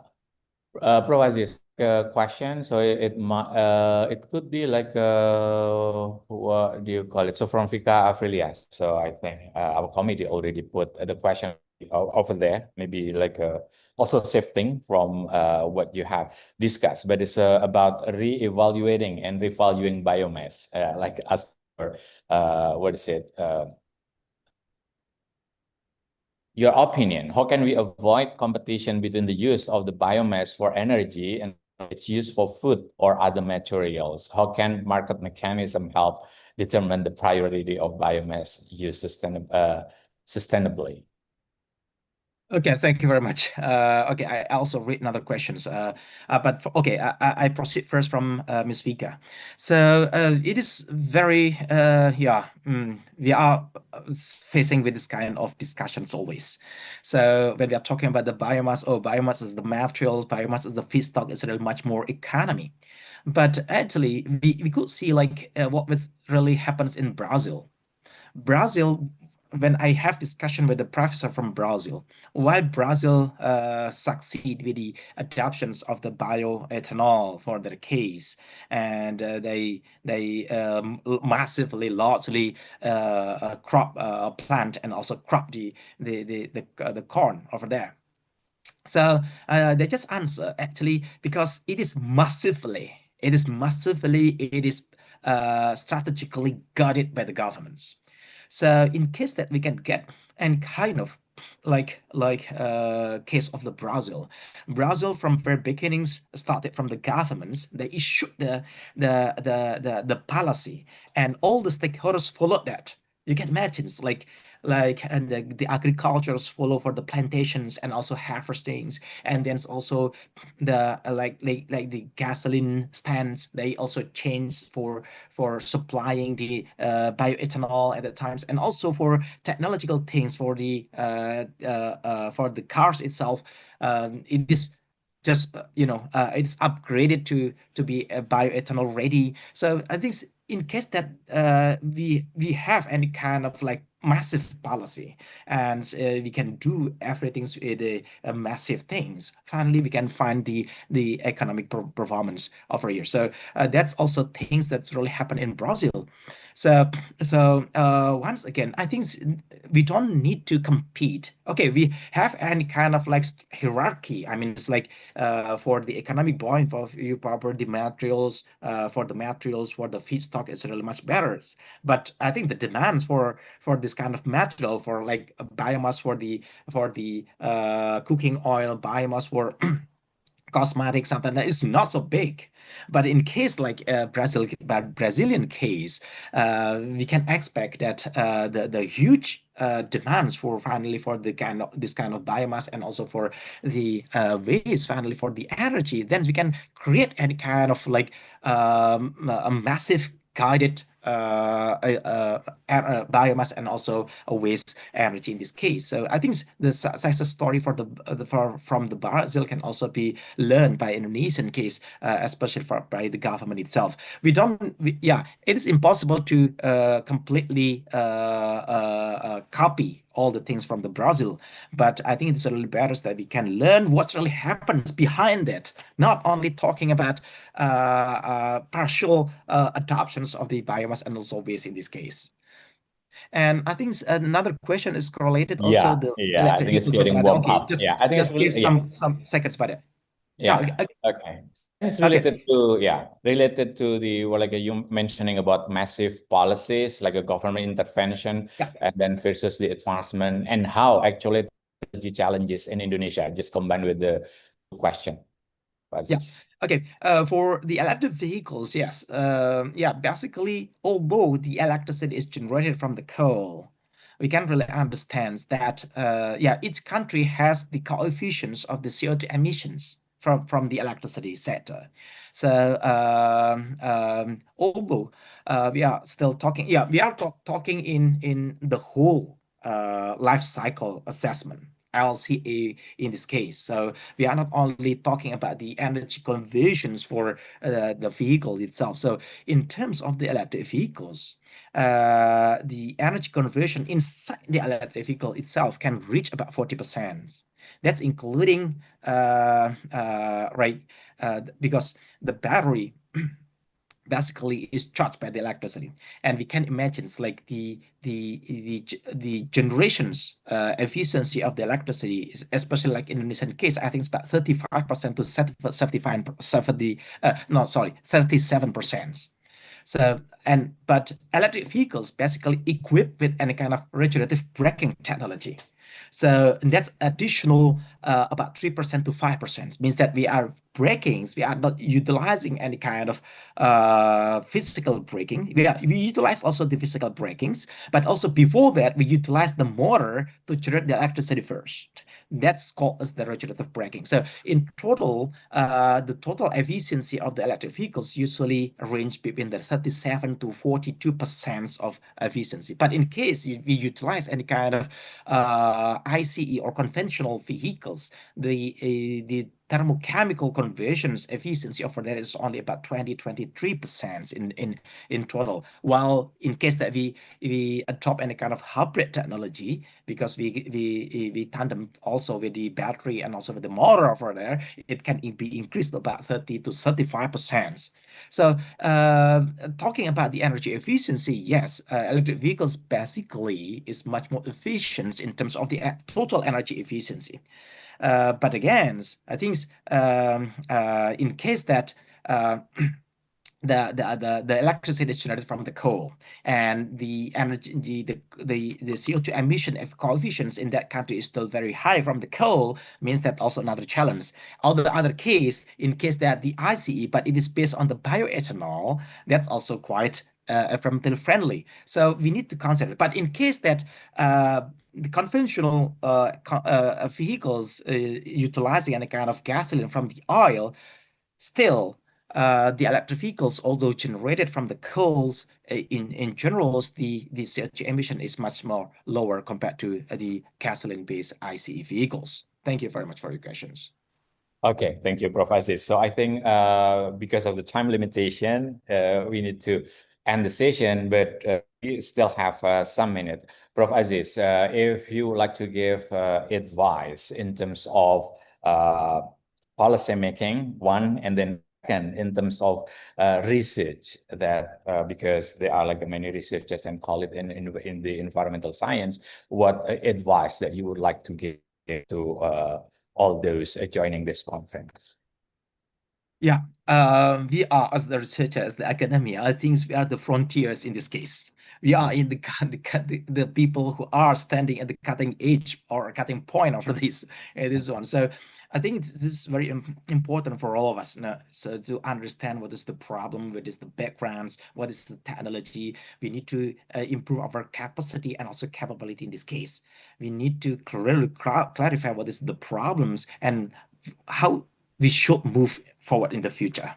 I think that's very important. And I think when we create any kind of milestones, I think it is very, very important for all of us. It is our responsibility to create the milestones, not only the the trimmable milestone, but the most important is that the measurable and also doable milestone over years. Okay, so I think as the researchers, as the academia, it is very important that we can create any kind of group and giving the policy which is containing this kind of milestone for 5 years, 10 years, or etc. Actually, so probably that's time spanning for about until 2060 or 2100. I think that's very important. So yeah, that's the things that I think we need to initiate together. So that's why the collaborations among multidisciplinary researchers or academia is very important over here. And then we need that. We cannot lay on, to be honest, that we cannot lay on the government side, because the capacity problems, but it's not problems, but the capacity is different things. So I think as the academia, as the researchers, we need to move or to initiate from very beginnings. Thank you very much. Indeed. Thank you so much, Professor Aziz. Yeah, I think this session is like a powerful combination, like at the meeting of the academician, researchers, and also policymakers. This is like a very important, and Prof. Aziz highlighted that it is not like ended up with research, but also it is this call for action. How researchers can also contribute to like in creating milestone affecting the policy making, to have like a more measurable and also doable, achievable program, and of course with research base and not assumption. And so I think it's going to be wise that technology transfers and then policy making will be based on the deep research. It's also about balancing, not only like a decision making. This is what we like to do. Okay, thank you very much for the insight, Professor, and also this session. And also Pak Eric, from the Ministry of the Environment. And let's run a big virtual applause to both of our keynote speakers. Yeah, thank you very much. Yeah, and this is also the end of the first session of our international conference on the 6th International Conference on Environmental and Sustainable Development. So thank you very much for us all. I hope that it's going to be recommendation conference and have impactful in terms of knowledge and developing research and also for the policy makers. Thank you. Assalamualaikum warahmatullahi wabarakatuh. Yeah, and then Thank you very much, Pak Taufik. yeah, thank you, Prof. Aziz. Comedy and also the attendance. Yeah. Thank you. Thank you so much. Okay, now time I would like to give the virtual floor back to Mbak Sylvie Ananta as the MC to have the transition to the next section. All right, thank you so much, Mr. Taufik, for your excellent moderation and insightful discussion, also for sharing your time with us. Ladies and gentlemen, let us now continue to our second plenary session featuring two outstanding speakers. Ladies and gentlemen, our fourth speaker is second plenary session is Dr. Al-Amin Muhammad Sultan from University Technical Malaysia, Melaka, Malaysia. And the second is Professor Dr. Muhammad Mashkuri, Master of Science, Universitas Sebelas Maret, Indonesia. And please allow me to present the CV of our moderator. And ladies and gentlemen, this session will be moderated by Dr. Cynthia Permatasari, Master of Environment Studies. She is a lecturer and researcher in environmental science at Universitas Sebelas Maret. She earned her bachelor degree in biology, master in environmental science, and doctorate in environmental science from Universitas Gadjah Mada. Her academic and professional work focuses on ecology, sustainable research management, biodiversity, and environmental planning, with numerous publications in national and international journals. She also has collaborated with the government institution on environmental studies at colleges and currently teaches in the doctoral program of environmental science at Universitas Sebelas Maret.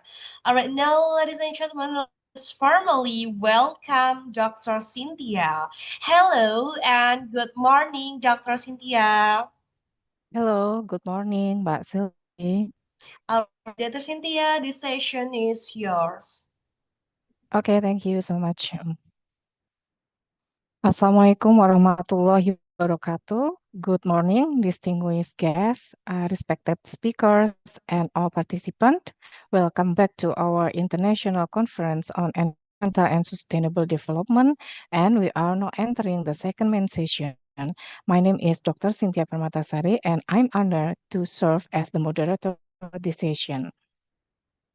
This conference brings together academians, policymakers, practitioners, and community leaders from across the globe to share knowledge, innovative solutions, and collaborative strategies.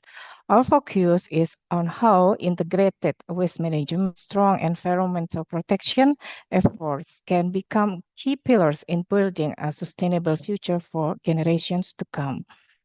Through event, we will hear insightful perspective, engage in meaningful discussion, and explore practical pathway to address today's environmental challenges, from waste management innovation to policy that safeguard our ecosystem.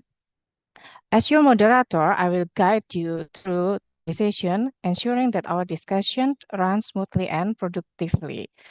Ladies and gentlemen, let us embark on this important journey of learning and collaboration. Together, we aim not only to exchange ideas, but also to inspire real action towards sustainability. In this session, We will listen to a presentation from distinguished speakers who will share their expertise on pressing environmental issue. As a gentle reminder, its presentation will last for about 20 minutes. At the end of the session, we will have a 10-minute discussion and question-answer session, and you may raise your question directly or type them in the chat box. Now, we will move to the first speaker of second main session, and I will introduce our first distinguished speaker, Technologist Dr. Muhammad Al-Amin Mohammed Sultan, a senior lecturer at the Faculty of Manufacturing Engineering, University Technical Malaysia Melaka, with recognized expertise in sustainable manufacturing, waste and recycling management, circular economy, industry 4.0 readiness, productivity improvement, and supply chain sustainability. He earned his PhD in mechanical engineering, sustainable manufacturing from the University of Manchester, supported by extensive industrial and research experience in engineering and composite technology. Dr. Al-Amin is a professional technologist, Lean Six Sigma Black ISO 9001 2015, a lead auditor, green building assessor, and DOE certified e-waste management subject matter expert. His research feasibility is marked by over 433 citations, Google Scholar at Index 8 and Scopus at Index 6, and impactful publication in leading journals such as Journal of Cleaner Production, Applied Sciences, Multidisciplinary Review, and Procedure-CRRP. His work spans recycling decision-making models, product value chain framework for EV supply chain risk mitigation, renewable energy waste management, and digital transforming in manufacturing. Okay. Today, Dr. Al-Amin will deliver a presentation entitled Environmentally Driven Location Optimization for Solar Panel Recycling in Circular Economy. In his talk, he will explore how data-driven approach and sustainability principle can guide the establishment of effective solar panel recycling system within the framework of circular economy. Ladies and gentlemen, please welcome Dr. Al-Amin Mohammed Sultan. Dr. Muhammad Sultan, the time is yours. Thank you very much, Dr. Cynthia. Assalamualaikum warahmatullahi wabarakatuh, and good morning to everyone. I would like to thank Allah Subhanahu wa Taala because of His will we are able to meet today, and inshallah I will present a bit on my research. Thank you very much for the organizing committee of the 6th ICESD for inviting me to give some thought. So I have shared my slide. I hope it is visible is it visible, the slide? Can you see the slide? Yes, Mr. Yes. Okay, thank you. Thank you very much. So as introduced by Dr. Cynthia, my name is Al-Amin Muhammad Sultan from UTEM. And on this very meaningful 6th International Conference on Environmental and Sustainable Development, I would like to share on environmentally driven location optimization for solar panel recycling in the circular economy. So before I start with my topic, I would like to introduce a bit of my institution. I'm from UTEM, namely for University Technical Malaysia Melaka. So UTEM is situated in the city of Melaka. I believe maybe most of you know Melaka. So it's about 2 hours, almost 2 hours, less than 2 hours driving from the capital, Kuala Lumpur. So we were established at year 2000. So means we are reaching 25 years this year. still young university, and we have two campuses, one main campus in Durian Tunggal in Malacca, and within 15 minutes drive we have another campus, technology campus, and we are one of the 4 technical universities in Malaysia, so we are under the federal government. So we have about 2,000 plus staff with more than half of the academic staff with PhD. UTEM have about 10 faculties and institute with more than 19 departments with hundreds of programs, including PhD, master, bachelor, and diploma. And our graduate employability score is 97.9% for last year, which means after the completion of the final exam, upon graduation, our students are already engaged with the work. So they are offered work or they are working within 6 months. And others are as shown in the slide. And we are, alhamdulillah, in the ranking of the QS World ranking. This year is about 1,200 to 1,400. So hopefully we can do better. Based on ASEA ranking, about 451 to 500. And by subject is range about 400 to 700 based on the subjects. And we are doing, we believe, good in engineering, especially on mechanical and manufacturing, where we are placed on rank 401 to 450 in the world. And this is THE rankings, going to be a bit similar to QS ranking. So let's start our chapter today. So I would like to talk about solar panel growth. So globally, the solar energy is experiencing robust growth. We know that everyone is talking about solar because of the driven by the declining cost, the technological advancement, and also the supportive government policies, especially in Malaysia. So into 2020, over 150 gigawatt of solar capacity was installed, with the projection for this year is over 200 gigawatt will be installed annually. And the levelized cost of energy for utility scale also has dropped more than 80%. So this is a big reduction. And over the past decade, it make it one of the most affordable sources of electricity. Okay, and we can see innovations such as high efficiency solar panels, perovskite and tandem cells, bifacial panels, and advanced sun trajectory tracking system are enhancing the performance and also the affordability. When we talk about Malaysia, Malaysia is one, I believe we have a lot of similarities with Indonesia. Malaysia is playing a significant role in Southeast Asia's solar energy rise. The country is focusing on both large-scale solar farm and distributed solar projects, including residential and also commercial rooftop installation. So we can see many policies and incentives from the Malaysian government are crucial and in promoting solar energy adoption. So we have popular in type of solar panel, 3 generations of solar panel. One is crystalline silicon, the second is thin film, and then the third one is concentrated photovoltaic and emerging technologies. So we can see the most popular is crystalline silicon. It's used more, it's from monocrystalline or multicrystalline, and this is most widely used commercially because of its higher conversion efficiency compared to others, even compared to thin film.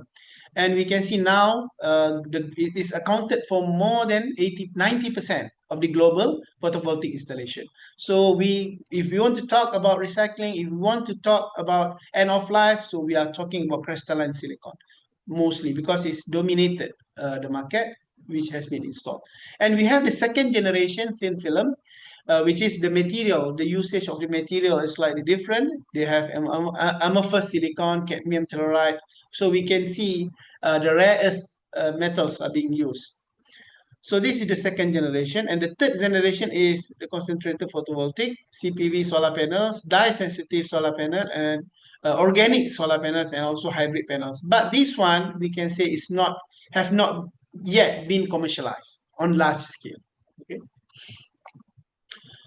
And when we talk how long this solar panel can long last, right? So we have several studies, but most of it we can say is range from 20 to 30 years, right? 20 to 30 years based on the maintenance, based on the location, and how frequent the predictive maintenance plan and things.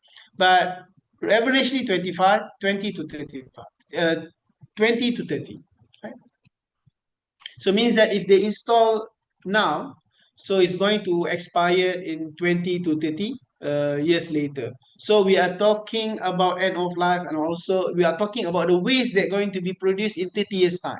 So if we are 30 years old today, so when we are 60 years old, only this is going to be expired. So it's really need to be planned carefully, because the generation who are going to face the waste of the solar panel maybe is not us, but our children. And a bit about the solar panel composition, we can see generally they have frame, polycrystalline silicon, silver bar, thin wire, glass. The background is from plastic and adhesive sealant. So the higher composition is the glass, right? The higher position is the glass, and then plastic, and then we have aluminium and other materials. And we can see some panels also got rare metals such as indium, gallium, germanium, tellurium in thin film especially. And then I would like to also touch on recycling process, right?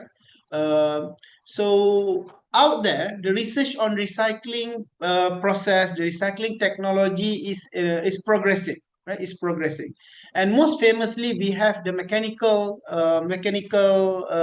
recycling, which is grinding. You get back those things to be used as a filler or for other purpose, right?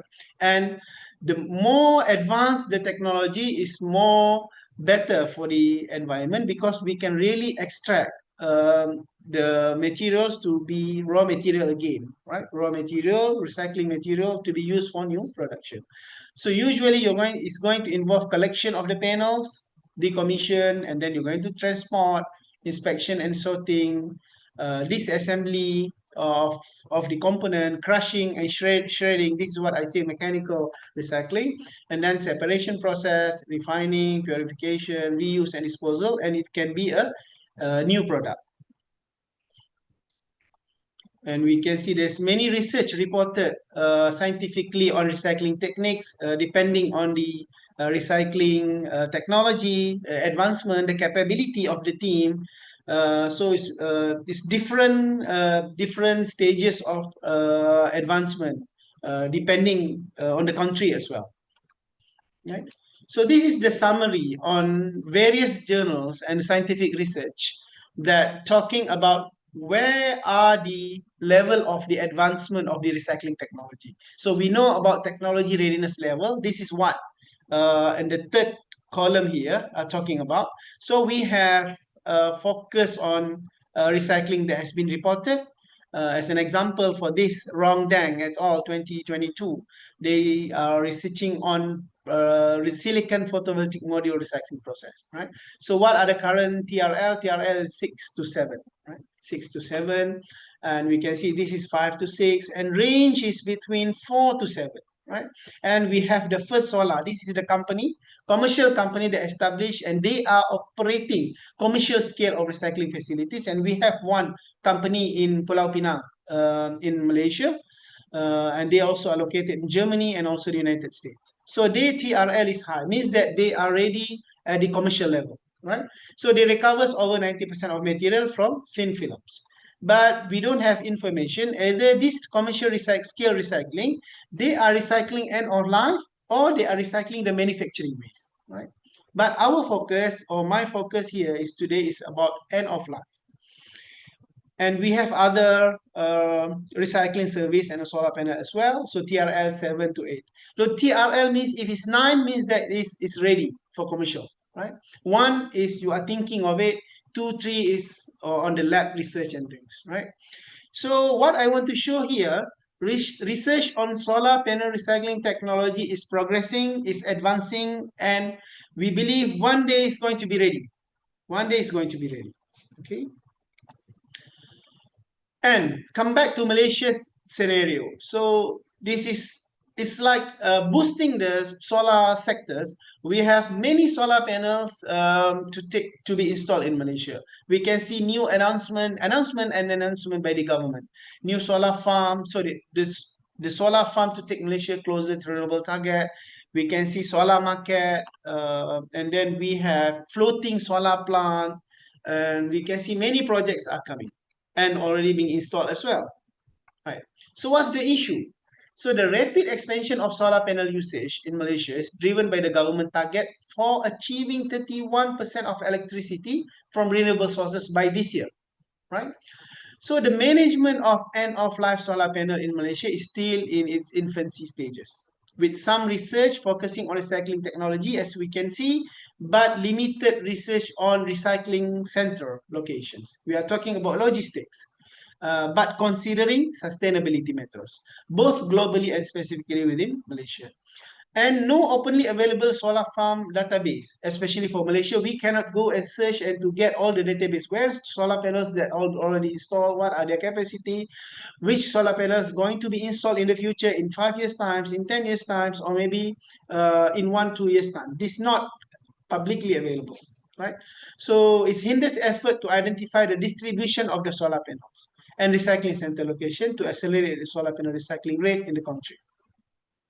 Moreover, there's a notable absence of studies that consider sustainable supply chain element when proposing the end-of-life solar panel recycling center location. So we are talking about, when we are thinking the decision making process to identify a strategic or ideal location for processing center, do the sustainable matters is considered. So we want to add that to the economic knowledge.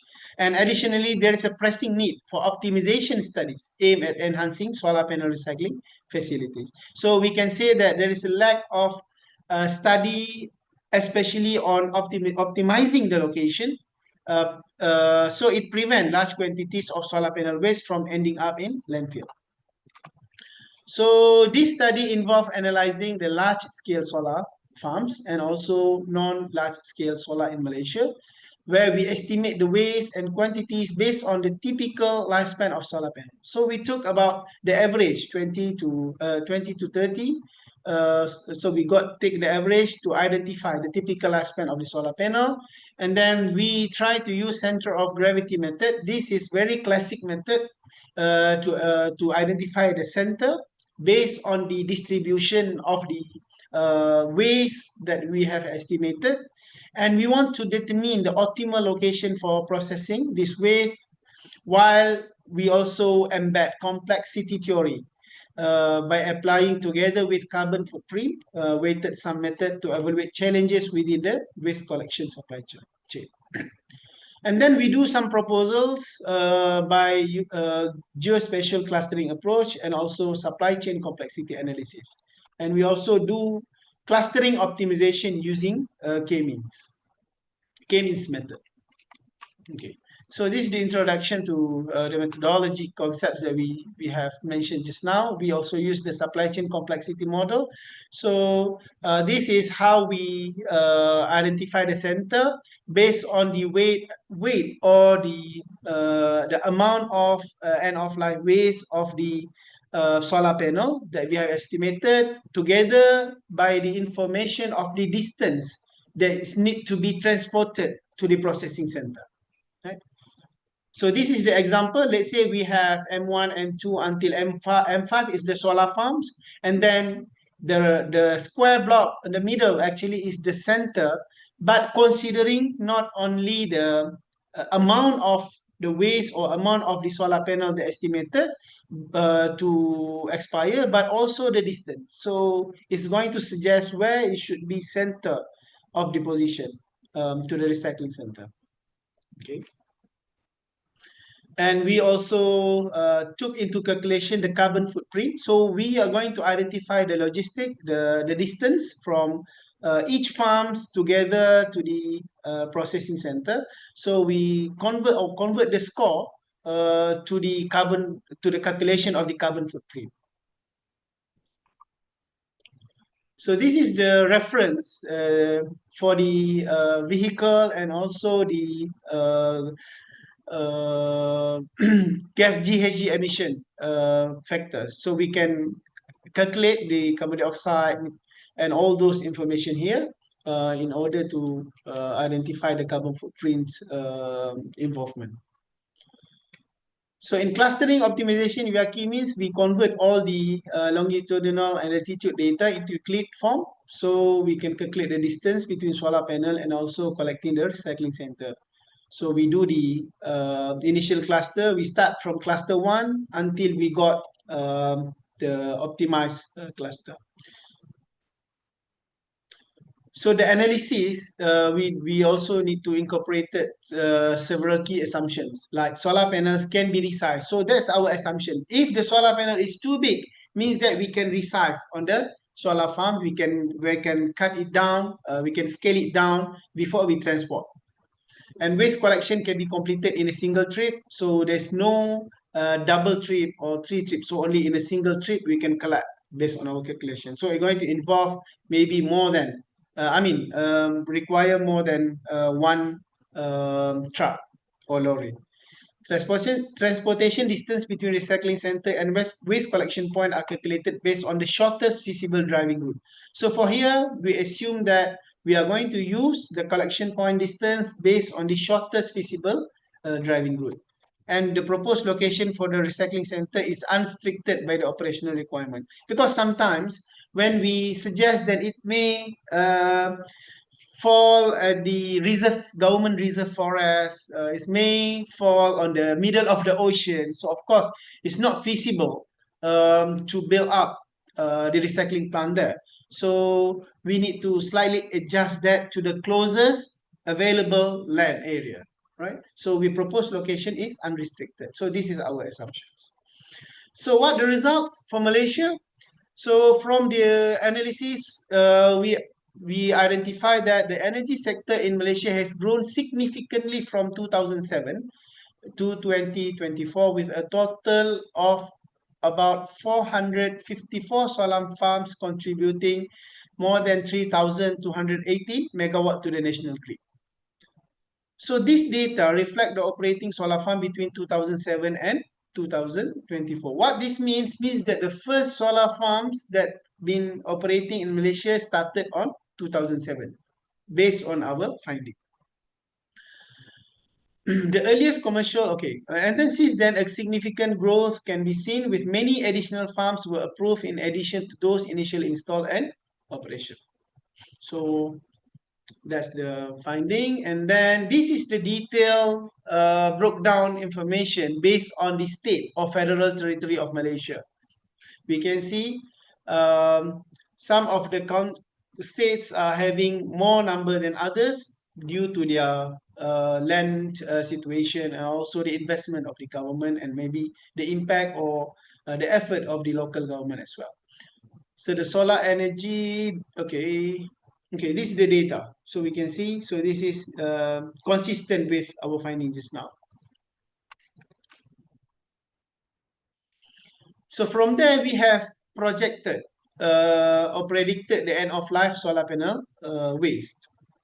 So we have identified that, the first waste of solar panel are going to be existed in Malaysia or generated is on 2034. So Malaysia have less than 10 years, right? Less than 10 years from now to make sure we are capable to plan what we are going to do, right? It's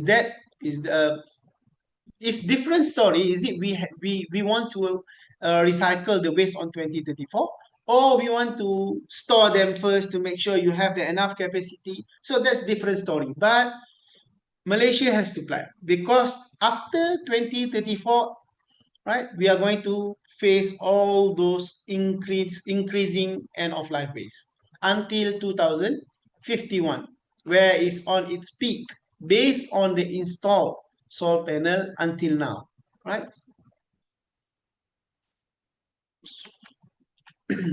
So we can see the cumulative, the orange line there is cumulative total megawatt, and the blue line there is cumulative waste in tons. So we can see it's about, right, almost reaching 200,000 tons of waste if you accumulate, if you just store. So where to store, what to do?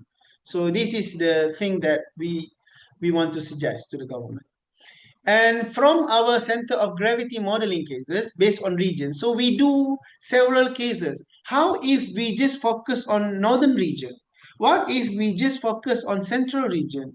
And what if we propose or we just look or analyze based on East Coast region? So we got different answers, of course, right? For northern region, so the center of gravity shows that it should be located somewhere near to Taiping in Perak, in Malaysia, right? But when we talk about central region, is somehow in Selangor here. And then when we talk about East Coast region, is falls here, right, at close to Terengganu. And it is, okay, just continue first, okay. Southern region is say on Johor, at near close to Yongpeng. We can see Bengkalis Island here, right? So it's close to Johor, southern region. And if you took Peninsular Malaysia as whole, so it's showing somewhere in Pahang here, right? So based on this shifting center, so we think like it's not feasible for the government to keep building a new plant at all those regions, right? What if we take whole Malaysia as one? Where should the recycling center be located? So it says somewhere here in the Terengganu or Pahang, right? So this is the geographic midpoint for the entire Malaysia. So we can see for several cases is give, of course, different location, right? And we want to see how the waste distribution and geocentric shift. What if for 2034 to 2041, if we just consider the waste of this time period, so the center of gravity is showing somewhere on the Peninsula Malaysia here, maybe on Pahang, right? If you consider 2042 to 46, so it's shifted here. And then if 2047 to 51, so it's a bit slightly moved to different area, right? So the gravity centers keep shifting, right, based on time and also the amount of waste that we have predicted. So we do some assessment based on supply chain complexity. So for 2038 to 2051, the supply chain center shift from this location, okay, let's say this is closer to maybe Selangor, to Pahang, to Terengganu, and come back to Pahang, and then move closely here. And this is, and then from here, this is the name of the location: Slim River, Perak, Lepar, Pahang, Marang, Terengganu, Tembeling, Pahang, and Hulu, Tembeling, Pahang. So 5 phases and 5 different locations. And then we do some supply chain complexity analysis for each location. And it shows that, okay, the complexity level is increased when it's from first location to second location. And then it's peak on the third location, and slowly, gradually go down on the fourth location here before it's increasing back, slightly increased on fifth location. I'm so sorry, Dr. Al-Amin. Maybe your time is going to end. Okay. For 5 minutes from now. Okay, sure. Thank you. Thank you for reminder. I will go quickly on this. Okay. So when we do the supply chain analysis, we can see, okay, so we need to choose somewhere here, and it's stabilized on maybe on 4th, right? Here. So we come out with the clustering proposals. So what's case if we do for entire Malaysia? What if we do for by region, for northern, central, southern, east coast, Sabah, Sarawak? Or what if we do the center based on Peninsular Malaysia, East Malaysia 1 and East Malaysia on Sabah and Sarawak, each one, right? So how the complexity and also the carbon footprint will look like. So we have those analysis. This is the rank based on the supply chain complexity assessment. So based on the list, the best based on the supply chain index is option C. What is option C? Is clustering by Peninsular Malaysia, East Malaysia, and also East Malaysia for Sabah and Sarawak. So this is the big picture of the whole framework for the alternative. So we have alternative A and also, alternative, the first alternative, the second alternative, and third. So we can see the third alternative is going to give you the lowest complexity value. So this is shows like we're suggesting this is the best or the better suggestion for the government. And then previously we do our assumptions, right? We do assumptions. Alternative A is for entire Malaysia, B is by region, C is by Malaysia's peninsulares and also East Malaysia. But people will ask, how about the optimization? So we add on analysis on optimization. We randomly put all these information of the solar panels, and then we run through the k-means, and then we have identified that we can have clusters, each clusters here at the place that being shown here. So based on the recycling plant's present operating capacity, the processing limit for each cluster was imposed. So we have to put some restriction before we can run. So it shows, right, okay, so you may need to have 20 clusters based on optimization in the supply chain. But another debate, do the government will do 20 recycling plants? They may need to start from one because we have nothing at the moment. So they can consider this plan or our alternative, our suggestion for alternative C, which have the lowest complexity value. So as in conclusion, by 2051, over 200,000 tons of waste will accumulate, highlighting the urgent need for improved planning and infrastructure for waste processing centers as the first commercial panels reach end of life in 2027. Right? The gradual expansion of solar farm present challenges in identifying optimal location for waste centers that can handle both current and future demand. Expanding waste volume may require adjusting the placement of collection and recycling centers. Supply chain complexity initially rises with increasing solar panel waste volume, but then decline and fluctuates. So this pattern allows for strategic recycling center placement during period of lower complexity, supporting long-term planning. Factors such as panel size, design, technology, and material are crucial for developing efficient end-of-life option that are prioritized reuse, remanufacturing, and recycling. So the primary challenge is the strategic placement of the recycling center, not the complexity of the panel materials. So a bit on solar panels growth in Indonesia, we can see the government initiative. Indonesia also aimed to add approximately 0.7 gigawatt of solar PV, photovoltaic power plants, annually to meet its renewable energy targets. The country plans to achieve about 5 gigawatt of additional solar capacity by 2030. So Indonesia also will face challenges such as regulatory hurdles, financing, issues, and need for infrastructure development to support large-scale solar panel. So despite these challenges, Indonesia has significant potential for solar energy due to its geographic location and high solar irradiance. So this is the advantage of the Indonesia with all the with the big land and things. So if you want to compare solar farm with Malaysia and Indonesia, yeah, Malaysia is reaching 4 gigawatt, and Indonesia is aiming for almost 5 on 2030. And we have different government policies, type of installation, technological adoption, challenges, of course, and also potential. This research, although been taken down in Malaysia, but we believe our neighboring countries also will benefit from this research, because later on, Indonesia also going to face the similar problem as Malaysia. So hopefully this research will give some insight to work together, and maybe can be a reference or starting point to think about strategic recycling location. That's all. Thank you very much. I return back to the moderator. Okay, thank you very much, Dr. Al-Amin, for the enlightening presentation. Now, we will continue with our second speaker, Professor Dr. Maskuri, Magister of Science, a renowned professor in environmental sciences and a leading voice in Indonesia's sustainability research. Prof. Maskuri has contributed greatly to advancing knowledge in ecosystem management, pollution mitigation, and sustainable resource use. Professor Dr. Muhammad Maskuri, Magister of Science, is a professor of environmental science and chemistry education at Universitas Sebelas Maret, Indonesia.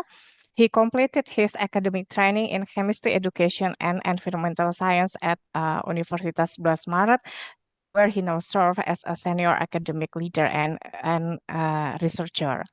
His research spans science education as curriculum development, socio-scientific inquiry, critical thinking, and literacy in science learning, as well as applied environmental studies such as bioremediation and waste management. Prof. Maskuri is also have more than 660 publications with a Scopus as index of 9. He is widely recognized in his field. His work explores the integration of pedagogy, technology, and sustainability. Prof. Maskuri frequently contribute as keynote speaker and mentor, actively shaping research and education in environmental protection and sustainable development in Indonesia and beyond. Today, he will share his presentation entitled Integrated Approach for Microplastic Mitigation in Freshwater Ecosystem. His presentation will discuss a comprehensive framework combining scientific, technological, and community-based approach to address the emerging grade of microplastic pollution in freshwater ecosystem. Ladies and gentlemen, please welcome Professor Dr. Maskuri, Magister of Science. Prof. Maskuri, the floor is yours. Yes. Thank you, Dr. Dia. I will share my presentation.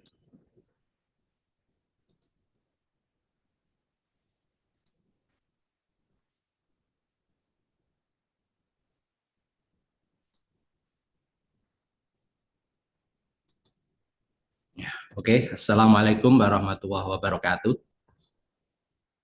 Waalaikumsalam warahmatullahi Good morning, everyone. Postgraduate school, Dean of Graduate School, Prof. Sajidan, Head of Doctoral Program, Environmental Science, Professor Prabang Stiono, and distinguished guests and committee and fellow researchers. My name is Muhammad Maskuri from the Master of Environmental Science Study Program at the Postgraduate School of Universitas Sebelas Maret. It is my great pleasure to be here at the 6th International Conference on Environmental and Sustainable Development to present our work on integrated approach for microplastic mitigation in freshwater ecosystem. For a brief introduction, I am currently the head of the Master of Environmental Science Study Program. My email is available on the screen for any of you who wish to connect and collaborate. I begin with a stark reminder of why we are here. This image sourced from a prominent study in the ScienceDirect database. Visually represent alarming infiltration of microplastic into human food chains, ultimately ending up on our and in our bodies. This is the critical issue we are addressing today. What is of microplastic? This is the definition of microplastic. Microplastic or MPs, are defined as plastic particles measuring less than 5 millimeters. And even smaller fraction, nanoplastic, are less than 1 micrometer. To give you a sense of scale, they are small enough to interact with the smallest blood vessel in our bodies. Classification based on general microplastic here. Yeah. Microplastic are not a single type of pollutant. They are classified into two main categories based on their origin. Primary microplastic are intentionally manufactured to be a small, such as the microbead found in facial scrub and cosmetic. Secondary microplastic, which constitute the majority, result from the breakdown of larger plastic item like bottle, bags, through environmental withering. This is absorption and desorption of microplastic. The danger of microplastic extends beyond the plastic itself.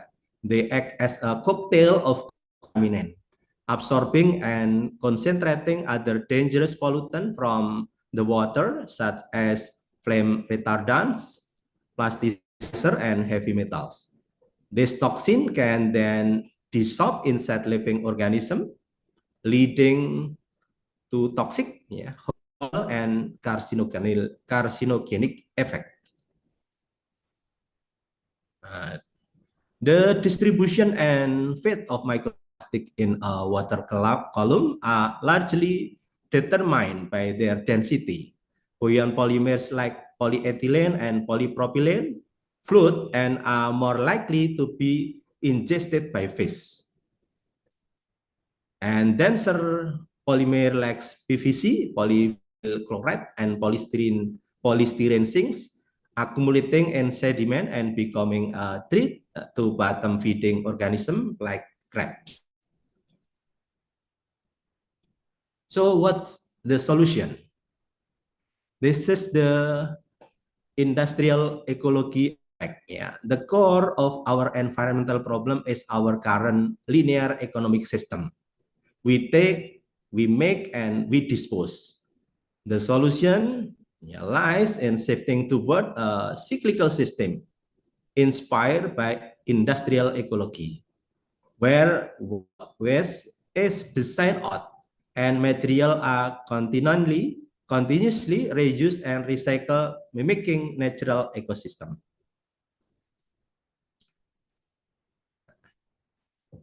Our mitigation approach must be holistic. We propose the Trimatra framework, which integrate three fundamental functions: social, economic, and environmental. Recognize that population, lifestyle, and culture interact with industry and agriculture, all within the sphere of our atmosphere, hydrosphere, and lithosphere. Effective management must address all these elements. This is the strategy of microplastic handling. A key pillar of strategy is increasing community participation. We must change the pervasive mindset that natural resources are infinite. Public awareness and behavioral change are the first and most crucial step. Plastic pollution, crucial step in stopping plastic pollution at its source. For industry, the strategy response has evolved. While end-of-pipe solution treat pollution after it is created, a far effective strategy is cleaner production. Number 4, preventing waste and pollution at the source through better process product design.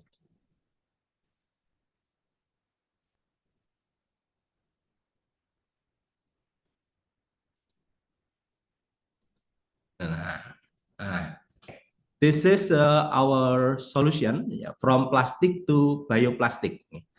This leads us to one of the most promising solutions, replacing conventional plastic with bioplastic. We are exploring material that not only derive from renewable resource like corn, but are also edible and biodegradable, opening up revolutionary application, especially in food and pharmaceutical packaging. So, why edible bioplastic? They are offer multiple advantage. They are biodegradable, non-polluting, energy efficient, and based on annually renewable resources. The organoleptic properties like color and even sweetness can be tailored, making them ideal for safe consumption.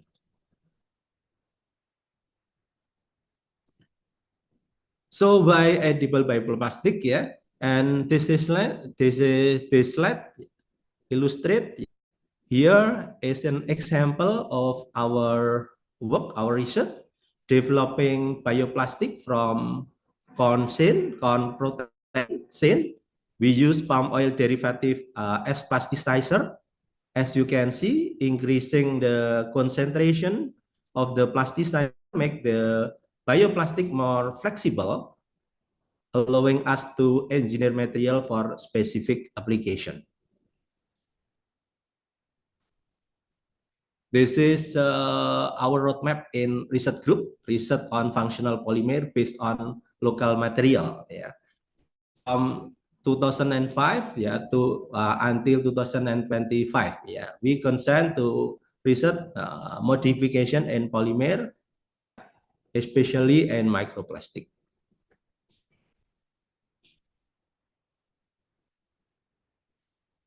Our research in material modification isn't new. Yeah, over 2 decades ago, we are synthesizing and enhancing natural blend like natural rubber with additive such as titanium dioxide, yeah, TiO2, to improve their mechanical strength and viability as alternative material.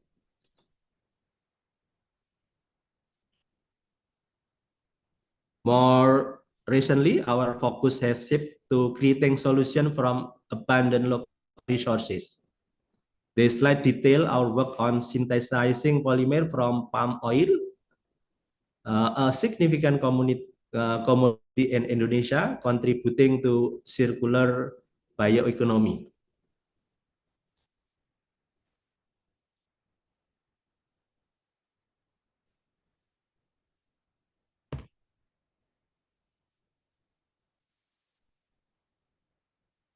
This is nature itself offer powerful mitigation tools.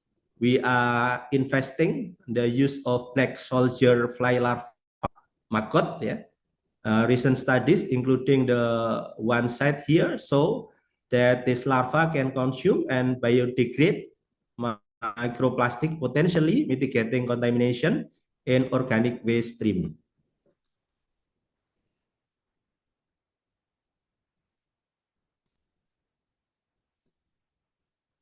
And this research is crucial to understand the fate of microplastic. While we hope organisms like maggot can break them down, we must also study the translocation of microplastic within organism, as seen in this image of fish tissue, to fully understand the ecological risk.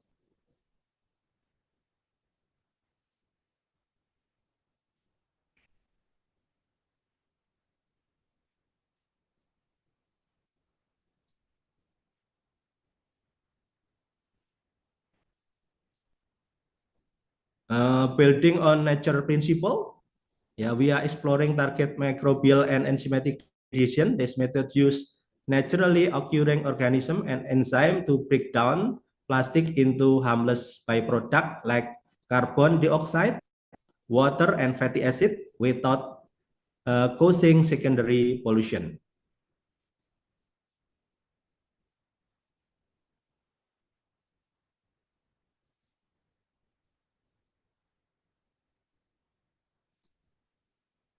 Nah, another alternative is use photocatalytic degradation to microplastic into non-toxic byproduct. Yeah.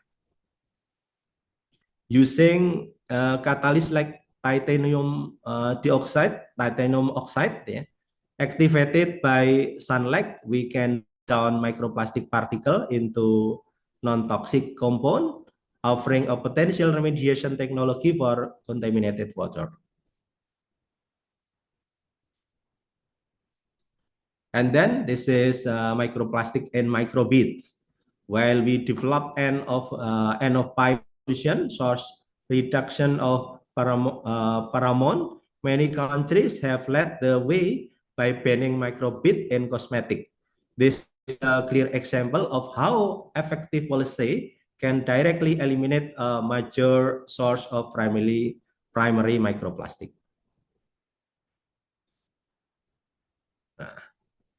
And this is research documentation. Yeah, our team has been actively sampling in key freshwater ecosystem in Central Java, such as here at Karanganyar, Bengawan Solo, yeah, to gather baseline data on microplastic pollution. Okay, I think this is enough. Yeah, maybe some of slide, yeah, can elaborate and discuss in our next session. Thank you. Terima kasih. Assalamualaikum warahmatullahi wabarakatuh. Yeah, thank you very much, Prof. Maskuri, Magister of Science. Thank you very much to both of our distinguished speakers for the insightful and inspiring presentation. Now we will continue with the discussion and question and answer session. This is the time for participants to share your thought, question, or seek clarification directly related to the topic presented. For this session, the participant may raise hand and ask directly through the microphone, or for your please type your question in the chat box. Kindly introduce yourself briefly before asking the question. To ensure that we can accommodate more participants, please keep your question concise and relevant. Okay, maybe we have some question in the chat box. The first come from Francisca Amelia. The question is for Dr. Al-Amin. How can Malaysia overcome the absence of a comprehensive solar farm database, and what might data transparency and digital technology, e.g. GIS, AI-based mapping, play in addressing this gap? Thank you very much for the question. Thank you, Francisca. Yes. So these are very good questions.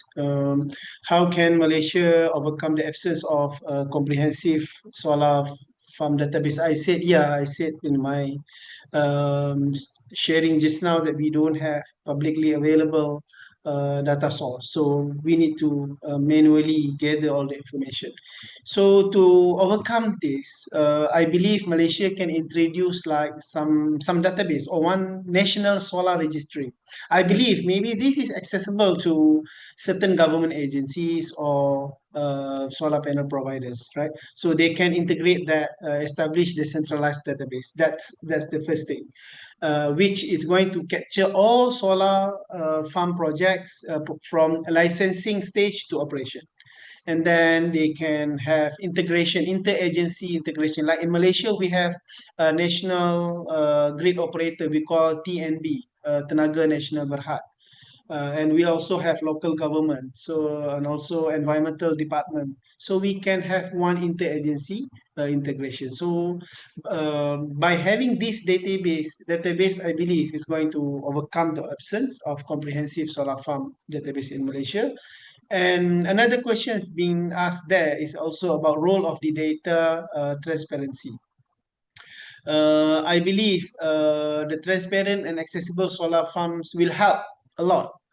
Policymakers, the government, the investor, especially when we want to look for the foreign investor and things that are related to that. So the data, it should be visible to them, right?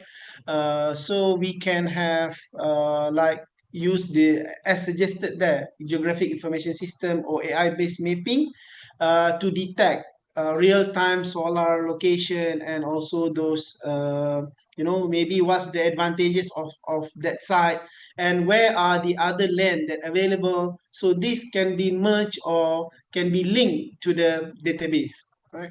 So I believe that's maybe things that can help a lot, but I believe it's also require capital and some fund from the government. So we believe this is going to be value added to the government and also investors and other stakeholders if Malaysia have this one registrar, one register that can be used as a reference.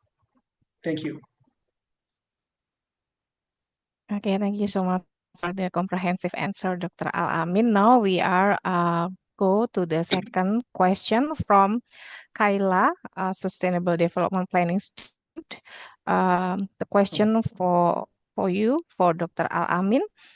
How can Malaysia balance capacity expansion with the readiness of solar panel recycling infrastructure to manage future water?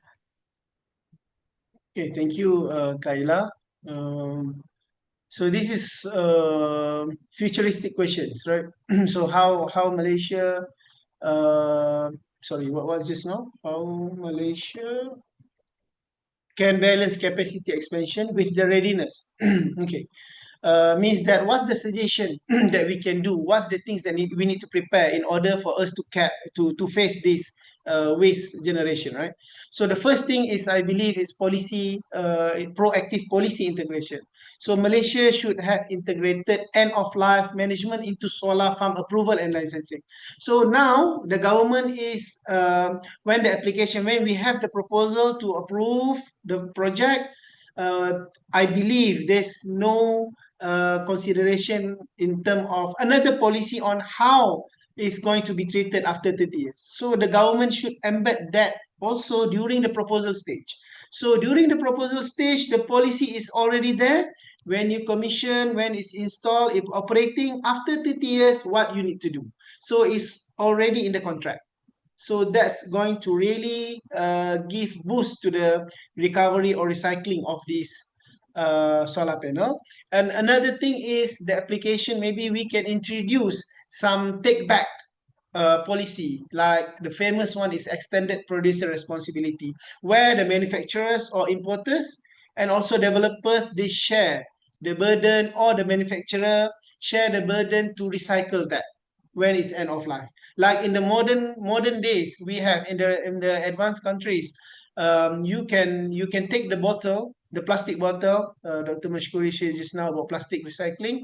The plastic bottle after we drink, and then you can go to the machine and then you can redeem. You can return the bottle, empty bottle, and then you may get maybe 20 cent or 30 cent. So that's the concept where you sell that back. So we can embed it from earlier stage where we have identified the manufacturer, or the government can hold some amount of money, right? It means that after the recovery of this, after 30 years, only they can get back this money. And I believe the other thing is more on research about the material recovery technologies, the circular economy approach.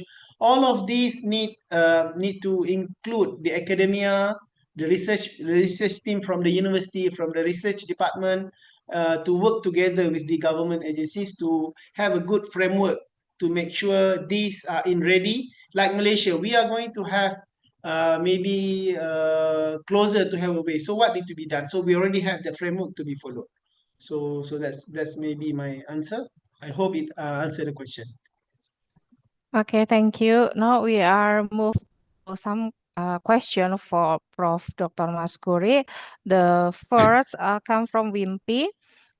She would like to ask whether MAGO can be applied to all types of plastic, and also does the type of plastic affect the lifespan or development time of the maggots? Okay, thank you. To Mr. Wimby, yeah. First, to address whether MAG can be applied to all type of plastic, yeah. The short answer is not equally. Yeah. PSF most effective at fragmenting and biodegrading for mainly biodegradable plastic. However, they have a much more limited effect on conventional, highly persistent plastic like polyethylene and polypropylene. Because polyethylene, PE, and polypropylene, PP, have more cross-link in this structure. These conventional plastic are largely resistant to the enzyme in the larva's gut. The larva might physically fragment them through ingestion, but they cannot break them down polymer level into harmful byproduct. So while they show great promise for managing organic waste contaminated with plastic type, they are not a universal solution for all plastic waste. Thank you. Okay, Prof. Maskuri. Now the second question from Sarin, and she want to ask about how about the palm oil plasticizer in Zen bioplastic? Is the use of palm oil as a plasticizer in bioplastic truly environmentally friendly, considering the issue of deforestation and the carbon footprint of the palm oil industry? Thank you. Okay, this is mungkin saya jawab pakai bahasa Indonesia ya. Jadi ada pertentangan antara kebutuhan untuk bahan pangan ya dengan sintesis polimer. Jadi polimer to synthesis from palm oil ya, maka hasilnya nanti adalah menjadi biodegradable. Tapi di satu sisi kebutuhan untuk bahan pangan tentu saja lebih besar ya, sehingga ini menjadi risiko analisis untuk kebutuhan dan tarik ulur antara kebutuhan untuk produk polimer atau untuk kepentingan bahan pangan ya. Meskipun palm oil juga catatannya adalah memiliki dari sisi lingkungan itu memiliki risiko terhadap climate change. Ya, saya kira itu ya. Prof. Maskuri, thank you very much. Thank you very much to both of our distinguished speakers for the insightful and sharing presentation.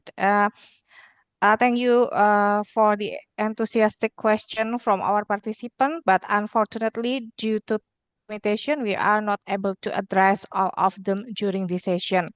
However, we truly appreciate your interest. The unanswered question can be shared with the committee, and we will do our best to forward them to our speaker, or you may reach out directly during the network session. Ladies and gentlemen, that concludes our discussion session. We have heard valuable insight and thoughtful exchanges between participants and our speaker. Thank you for your active participation, and once again, our sincere appreciation to Dr. Al-Amin and Prof. Dr. Maskuri for asking the question. Ladies and gentlemen, we have now come to the end of second main session, which has provided us with two highly stimulating presentation, and allow me to share a more detailed conclusion and key takeaway from this session. From Dr. Al-Amin Muhammad Sultan presentation, he highlighted that the rapid expansion of solar energy brings with it the challenge of managing end-of-life solar panels. Location optimization guided by environmental criteria is crucial to ensure recycling facilities are strategically placed to minimize carbon footprint, reduce transportation costs, and enhance material recovery efficiency. His approach demonstrates that integrating spatial data analysis with sustainability indicators can strengthen circular economy practices and reduce environmental risk. Ultimately, his research shows that recycling solar panel is not only a technological issue, but also a system level challenge require environmentally driven decision making. And from Professor Dr. Mashkuri Magister Science presentation, he emphasized that microplastics are a silent but pollutant threatening aquatic life, food chain, and human health. An integrated mitigation strategy is necessary, combining scientific monitoring, technology innovation, and community engagement. Preventive measures at the source, such as reducing plastic use, improving waste management, and promoting biodegradable alternatives are equally important as a remediation effort. And he also underlined that collaboration across discipline and stakeholder is essential to achieve effective and long-term solution. On behalf of the organizing committee, I extend our sincere gratitude to Dr. Al-Amin Mohammed Sultan and Professor Dr. Maskuri Magister Science for their invaluable contribution, and to all participants for your engagement. With that, I officially conclude the main session. Second, thank you very much, and let us proceed to the next agenda. Wassalamualaikum warahmatullahi wabarakatuh. And I will give time back to the Master of Ceremony. Ladies and gentlemen, that was an amazing session with two incredible speakers. Thank you, Dr. Cynthia, for your great moderation, and also for sharing your time and insight with us. Now, ladies and gentlemen, kindly be reminded to confirm your attendance by filling out the conference attendance form via the link provided in the Zoom chat. And we will now have a short break, so please take this opportunity to refresh and recharge yourself, and kindly be reminded not to go too far as our parallelization will commence afterwards, where many of you will be presenting research. Once again, kindly be reminded not to go too far as our parallelization will commence afterwards, where many of you will be presenting your research. Thank you.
Pascasarjana Universitas Maret Surakarta menyelenggarakan pendidikan dan penelitian yang bermutu dalam pengembangan keilmuan, menghasilkan inovasi penelitian yang diterapkan ke dalam pengabdian kepada masyarakat, serta turut berkontribusi dalam mencetak kebutuhan sumber daya manusia yang unggul dan dalam multidisiplin keilmuan.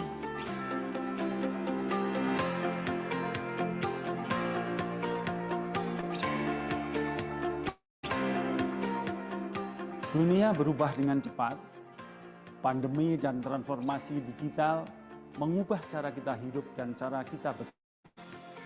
Kita hidup di dunia yang sangat kompetitif saat ini. Ekonomi kita mengglobal tanpa batas. Kita menjalani kehidupan yang kompleks dalam komunitas yang beragam. Ada peluang dalam situasi ketidakpastian ini. Di abad ke-21, kaum muda perlu menjadi belajar seumur hidup, individu yang percaya diri dan tangguh, juga membuat perubahan yang bertanggung jawab. Sebagai institusi pendidikan, Sekolah Pascasarjana UNS mendukung mereka untuk menjadi inovator, wirausahawan, kolaborator, warga negara yang beretika, komunikator yang efektif, dan pencipta inovasi. Berdiri sejak tahun 1998, kegiatan belajar mengajar Pascasarjana Universitas 11 Maret didukung oleh tim pengajar yang unggul. Terdiri dari doktor dan profesor lulusan dalam maupun luar negeri berbagai disiplin ilmu. Sekolah Pascasarjana adalah unsur pelaksana akademik setingkat fakultas bertugas menyelenggarakan dan mengkoordinasikan program Pascasarjana multidisiplin ilmu di Universitas 11 Maret. Terdapat 45 program magister dan 21 program doktor di Universitas 11 Maret. Untuk meningkatkan efektivitas dan efisiensi penyelenggaraan program magister dan doktor di Universitas 11 Maret, penyelenggaraan program magister dan doktor monodisiplin ilmu dilakukan oleh fakultas yang serumpun ilmunya. Sedangkan 5 program studi magister dan program studi doktor multidisiplin ilmu, penyelenggaraannya dan pengelolaannya berada di Sekolah Pascasarjana.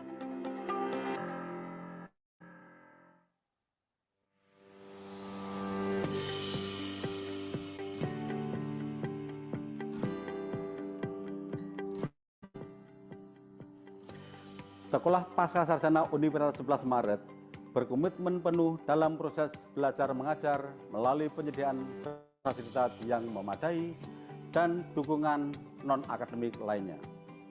Melalui sistem perencanaan yang berstandar kinerja dan dukungan sistem NC, Sekolah Pascasarjana terus berkomitmen memberikan dukungan terbaik dalam proses akademik, pengembangan riset, dan pengabdian masyarakat, juga peningkatan kerjasama dan internasionalisasi di era global.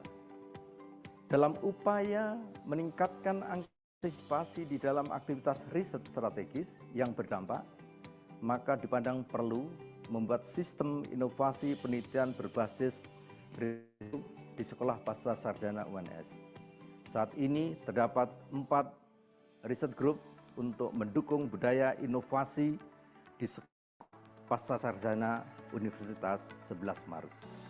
Sistem pembelajaran dan penilaian di Sekolah Pascasarjana Universitas 11 Maret memberikan pesan bagi semua untuk mengembangkan pengetahuan, keterampilan, dan disposisi untuk sukses dalam pendidikan, pekerjaan, dan kehidupan lebih lanjut.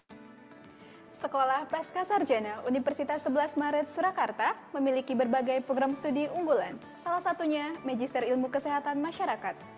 Berbagai minat yang dapat dipilih, diantaranya promosi kesehatan dan perilaku. Saya memilih minat promosi kesehatan dan perilaku karena jenjang karir yang luas, tidak dibutuhkan di pelayanan kesehatan saja, tetapi juga dibutuhkan di instansi pendidikan, perusahaan-perusahaan BUMN, dan juga perusahaan di bidang pertambangan. Studi Magister Ilmu Kesehatan Masyarakat Sekolah Pascasarjana Universitas 11 Maret memberikan kesempatan kepada mahasiswa untuk dapat menyelesaikan studi dalam 3 semester. Saya Salah satu alumni yang dapat menyelesaikan studi dalam waktu 3 semester. Merupakan kebanggaan bagi saya untuk dapat menyelesaikan studi dalam waktu 3 semester. Tentunya semua ini ditunjang dari tenaga pendidik yang berkompetensi, fasilitas yang memadai, serta adanya keterbaruan dari penelitian yang saya gunakan.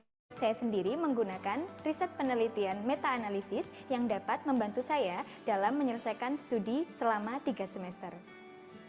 Hello everyone, perkenalkan nama saya Elik, Jazahai, saya dari Rwanda.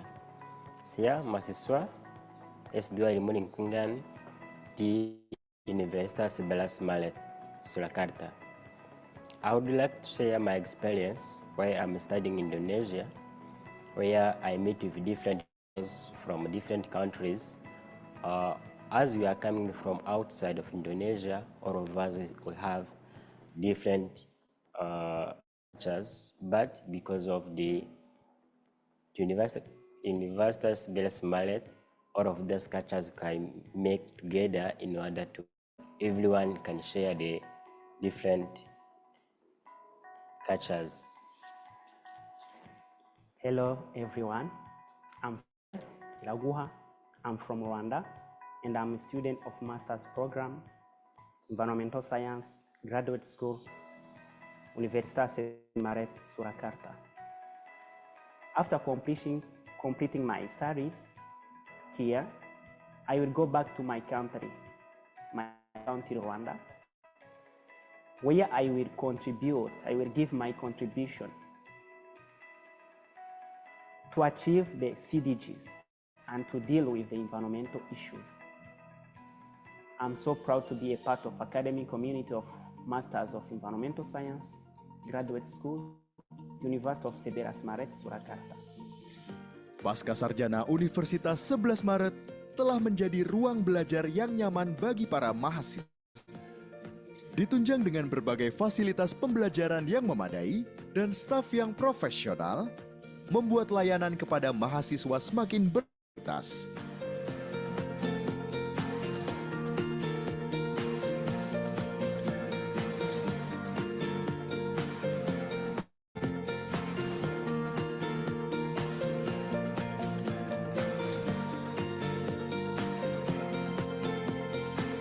Di mana kita memiliki beberapa tantangan untuk membangun dunia yang lebih baik. Bersama-sama, mari kita hadapi tantangan perubahan. Sekolah Pasca Sarjana UNS.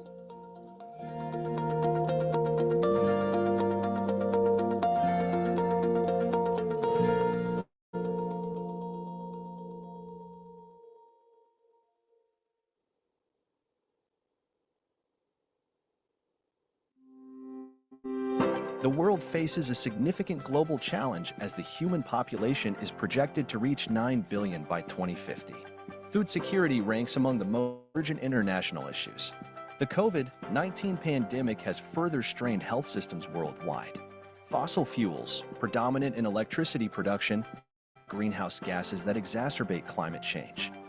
The last decade has been the warmest ever recorded, leading to devastating climate disasters.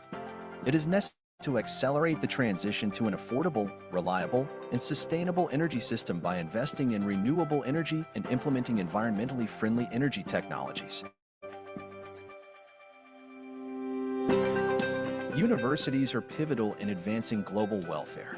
Universitas Sebelas Maret, as a higher education institution, has become the common thread holding together all solutions for the 17 Sustainable Development Goals through its learning, research, and community service program.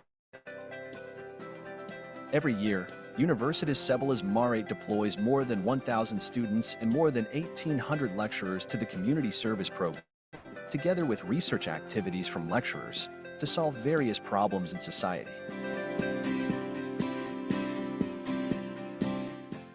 In food issues, Universitas Sebelas Maret develops various plant varieties and climate and soil mapping with adequate laboratory facilities.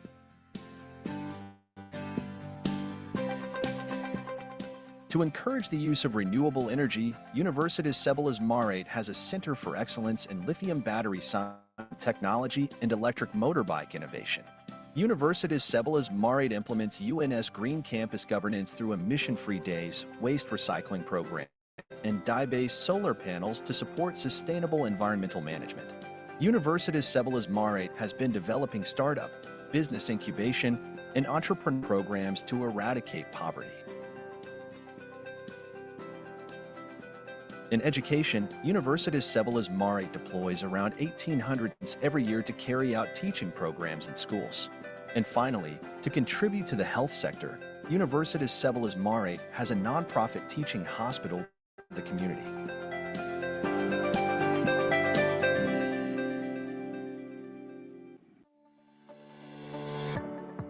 At Sebelas Maret, we believe that a university's true legacy is not only about knowledge creation, but in the meaningful impact it brings to society.